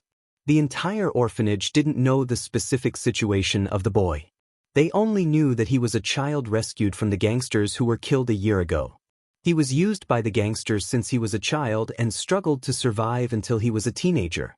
The police had some pity for him, so they sent him to the orphanage, but he never communicated with others and behaved in a way that made people wary of him. They were afraid that he would accidentally offend you, so they didn't let him show up with other children at the same time. Hearing this, Nanheng's eyes turned cold. The subordinate said again, "Boss, the mafia that this kid was attached to has nothing to do with us. I didn't participate in the police's operation, so I can't directly investigate his situation. I don't think he has any feelings for the mafia, but he is really good at martial arts. The key is that no matter what he does, he is very fast. It's really unexpected. It was more than fast. It could be said that he was fast, ruthless, and accurate. A young girl, but she had the sharp nature and decisive decision-making ability of a jackal." Nanheng sat quietly in the car, and the cigarette between his fingers was still not lit, but he seemed to be holding a bit of hostility between his fingers. It was rare for someone to escape under his nose. Then he got out of the car and looked down at the jungle in the distance, as if he was stepping on this big half of Los Angeles. Pay attention to the movements in Los Angeles in the next few days. She broke out of the orphanage alone. It won't be easy for her to survive. Nanheng turned his head, and there was a cold light in his eyes. His men were stunned. "Shall we inform the police in various areas?" Nanheng lit the cigarette, and the sparks between his fingers flickered. He narrowed his eyes coldly and said in a very indifferent voice, "No, people who are desperate will choose to walk into a trap." The black Hummer left the orphanage. When passing through the jungle, Nanheng drove the car to the opposite side of the river. The scorched marks on the ground were still there. Just now, he didn't directly come to the opposite side of the river, but just looked at it from a distance. Now he took a closer look and saw a symbol made of a pile of fine small stones beside the scorched grass. This was a symbol that members of the mafia often used to provoke. Several men followed him, glanced at the ground from behind, and were instantly surprised. Shit. Boss Li, who had always been a terror to the American underground mafia, was provoked by a teenage boy? He was clearly courting death. He looked up and saw that the temperature around Boss seemed to drop to the extreme in an instant. Nan Hung stared at the pile of symbols on the ground, strode over, and stared at the ground expressionlessly for a while. Suddenly, a sneer appeared on the corner of his mouth. It was not difficult to see that the soil under the pile of symbols was a little loose. It should be some mud mines that were common in the jungle, waiting for him to step forward to destroy the symbols and then explode him with smelly mud. Sure enough, he was courting death. Chapter 746. The sky brightened too quickly, and the sky darkened too quickly. In the night, Los Angeles was full of music. Fong Ling could clearly feel that she was out of tune with this world. She wasn't hungry. Last night, she had roasted a few fish by the riverbank. Normally, she didn't eat much and could at least last a day. But now that she was walking on the streets of Los Angeles and looking at all kinds of people, she suddenly realized that the environment she grew up in was not the same as here. If she wanted to survive, she had to either return to the jungle or go back to a place where the way of life was not much different from the way she lived in the past few years, but she knew very well how vicious the mafia was. She used to live for food, to survive, and to not be beaten, but now, which way should she go? Half a year later, in the mountains west of Los Angeles, several explosions and gunshots overlapped, startling the birds in the bushes to fly away. In the past 6 months, Fong Ling was used to looking for food in the woods at night, finding a shelter to live in, and going to the city during the day to find her own way out. Even if she was tired of eating those fish and small animals, she had no concept of robbing them. She even had no concept of money. Even if she robbed them, she could only buy food and didn't know what else to do, so she might as well find her own food to eat. In the morning, hearing the gunshots outside, Fong Ling opened her eyes and looked at the smoke that could be vaguely seen in the air not far away. This place was far from downtown Los Angeles, and the mafia often liked to find such a place to escape. The police often chose this place for military exercises, but the smoke did not look like a simple exercise. Someone was really making trouble here. Fong Ling smelled the obvious smell of gunpowder and followed the smell, but when she saw the blood in the bushes in the woods, she slowed down and looked around for footprints and movements around. Walking deep ahead, she suddenly noticed something. She was about to dodge to the side, but her foot was suddenly held by a blood-stained hand. Her face turned cold, and she abruptly lowered her head to look at the young man who had fallen in the bushes and was covered in blood. She then looked coldly at the hand that was holding her ankle, and the murderous intent in her eyes was obvious. "Don't go over, it's dangerous ahead." However, the man lying on the ground covered in blood said in a hoarse and weak voice. The killing intent in Fong Ling's eyes gradually dissipated. She glanced at his seriously injured appearance and easily shook his hand off. She did not speak and was about to move forward. "There is a small bomb that was recently buried 100 meters away. Don't go over," the man said again, but his voice was very low because he was seriously injured and lost too much blood. Seeing the gun on his waist, she turned back and squatted down to take the gun. The young man, who was covered in blood, frowned and looked at her warily. He saw that she was young, but the temperature in her eyes was so cold that she seemed incompatible with this world. He frowned. "What are you doing?" "I will save you on the condition that you give this gun to me." Fong Ling's words were straightforward and cold. When the man frowned and was about to say something, she quickly picked up the gun at her waist and moved forward. Before the young man on the ground could see her steps clearly, she had jumped up the tree in the blink of an eye, avoided the bombs and mines lying in ambush on the ground, and rushed to the front smoothly. The young man was seriously injured, but the people of 11 Base had always had an established rule. As long as the gun was there, the person was there. 11 Base's bullets must not be used by any enemy or insignificant person. But he couldn't get up after a long time. About 10 minutes later, he vaguely heard a few gunshots, and then there was silence. Then there was the rustling of leaves being rubbed by clothes. He slowly opened his eyes weakly, and in a blur of blood, he saw the slender and thin teenager coming back. A pair of black boots stained with mud and blood stood in front of him. "Were you injured because you were ambushed?" Fong Ling asked. Seeing her come back, The man on the ground immediately answered, "Yes. Your gun is very useful. Give it to me." Feng Ling was not negotiating with him because she had already killed the lackeys who had set up the ambush. She thought this was the reward and price he should pay. The man on the ground also understood what she meant. Her request was not unreasonable, but 11 base had its rules. He frowned and looked up at her again. "If you want my gun, that's fine, but our place has a rule. If you're not one of us, you can't use our guns. Otherwise, if I go back empty-handed, I'll be killed because I broke the rule. You've saved me, but you've also killed me."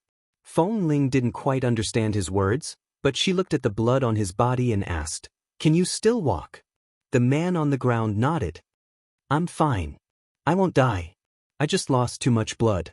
I'll be fine after a few hours of rest." Feng Ling glanced at him coldly again. She didn't know the mark engraved under the butt of the gun in her hand, but only knew that this kind of gun was the most comfortable one she had ever seen in her life. For no reason, she was curious about the place this man mentioned. This big city was not suitable for her to live, and as a normal person, she couldn't really go back to the jungle to live. She might as well go to the place he mentioned with the excuse of saving him. Feng Ling looked at the man on the ground and still asked in a flat tone, "What's your name?"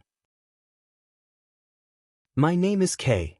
The man on the ground swallowed the blood in his mouth, raised his head with some difficulty, looked at the cold-eyed boy, and smiled at her gratefully.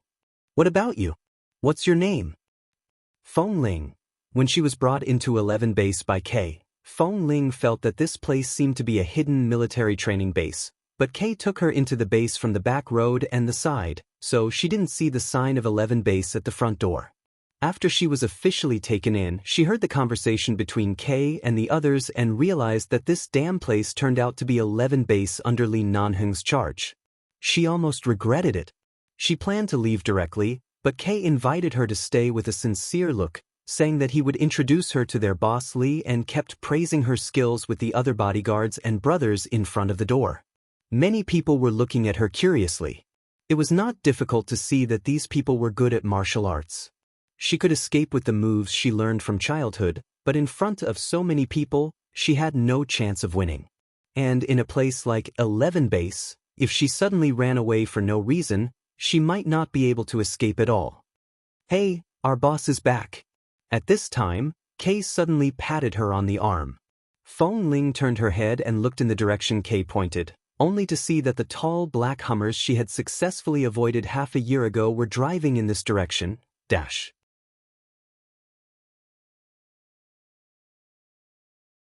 Chapter 747. Enemies were bound to meet on a narrow road. This was probably it. At this moment, Feng Ling could only be glad that he didn't see her face in the sauna room, but this was obviously not an easy way to avoid the problem. Seeing that Li Nanheng's car had driven in, Kay took Feng Ling's wrist and was about to walk over, but as soon as his hand touched her wrist, he was abruptly flung away. Kay paused and looked back at her. Seeing Feng Ling's expressionless face, he smiled awkwardly. "Sorry, I forgot that you don't like to be touched." In fact, Kay was only 18 years old, only 5 years older than Feng Ling, but he was still a bit hot-headed. Although Feng Ling was young, her character was calm, mature, and indifferent, making it hard for people to see through her. Feng Ling didn't speak but glanced coldly at the black Hummer over there and said indifferently, "Your base is not suitable for me. I don't want the gun. Keep it for yourself. I'll leave later." "Where are you going?" "Thank you for not only saving my life but also cleaning the wound on my back in the past 2 days. You are my great benefactor. Didn't you say you don't have a place to live outside? Since you are so good at martial arts, why don't you stay in our 11 base in the future?" As Kay spoke, he quietly leaned close to her ear and whispered to the cold-eyed boy, "Let me tell you, not everyone can enter our 11 base, but with your martial arts skills, you can definitely enter. Besides, you have saved me. I just need to tell the drill master. Also, recently our boss has something to deal with at home and can't often stay in the base, so the drill master will be in charge of the recruitment for the time being. Although our boss is not easy to deal with, the drill master can handle it. Don't worry. He will definitely let you stay."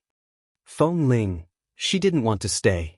But there were people with good martial arts skills around, so she stood there quietly and didn't speak. Our boss has got off. Do you want to see him? Kay asked. No. It was a very cold word. His voice was so cold that Kay couldn't help but take another look at him. However, Feng Ling remained expressionless from beginning to end, making it impossible for anyone to see through her thoughts. Because the black Hummer had stopped, many brothers had gone over to say hello, but Feng Ling had no intention of approaching it. She turned to the back of the crowd, crossed her arms over her chest, looked silently at the car surrounded by people, and thought for a while. 11 Base was indeed the most powerful military training base in the United States. It had connections with both the underworld and the underworld.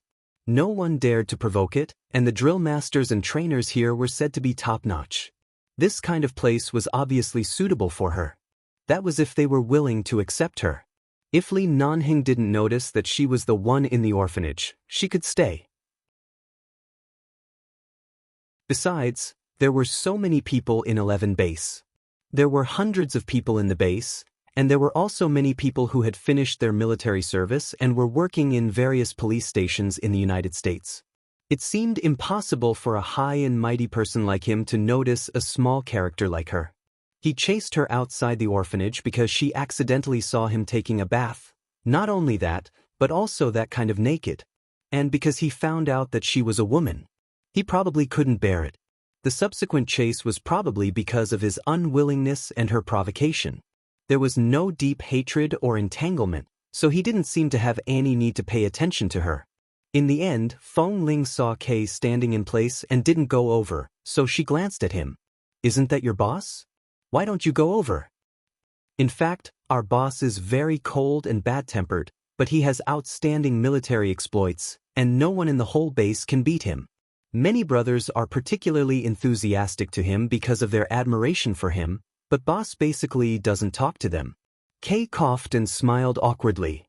I wanted to go over and say hello, but after all, you are here and I brought you here, so I can't leave you alone. Besides, even if I go over now, I'm afraid that boss will only give me a cold look. My skills and ability haven't reached the level where boss will take me seriously, and I really can't expect to be seen by boss, so it's meaningless to force my way over. Feng Ling glanced at Kay. You are actually good at martial arts, but you still need time. Kay immediately glanced at her. How old are you? Do you think I need time? What about you? Feng Ling coldly smiled. 13 years old, but I lived in the jungle from the age of 1, fought with birds and beasts, and learned how to protect myself. When I was 5 years old, I began to learn how to shoot. Do you have to discuss age with me? Kay. He entered 11 Base at the age of 15 and had only received training for 3 years. No wonder the gap between them was so big. Not far away, when Nanhing got out of the car, the people around him were sensitive to the fact that the atmosphere around Boss seemed to have reached a freezing point. Many people knew that although Boss was the eldest son of the Li family, he didn't have much contact with his family. Recently, he suddenly returned to the Li family. No one knew why and no one could guess. However, at this moment, looking at Boss's expression, they knew that the atmosphere and temperature in the base would probably be low for a while. At this moment, the man who had just gotten out of the car caught a glimpse of 2 figures in the distance from the corner of his eye. When he saw Kay, his face was expressionless, but he suddenly paused for a second and looked over again. The man who looked like an emperor suddenly tilted his head, and a faint light flashed across his deep eyes. Everyone turned to look in that direction as well. Boss? The man raised his hand and motioned them to shut up. This gesture made the surrounding people quiet down in an instant. It should be known that Boss would only say a few words to the people in the base when they were strengthening their training. Many newcomers and semi-newcomers who were still in training could rarely get Boss's special attention. Even many senior members with outstanding military achievements might not have the opportunity to get too close to Boss. Boss, who seemed indifferent to everything, seemed to be attracted at this moment. Who was that person? Of course, Kay and the others recognized him, but the boy behind Kay looked young.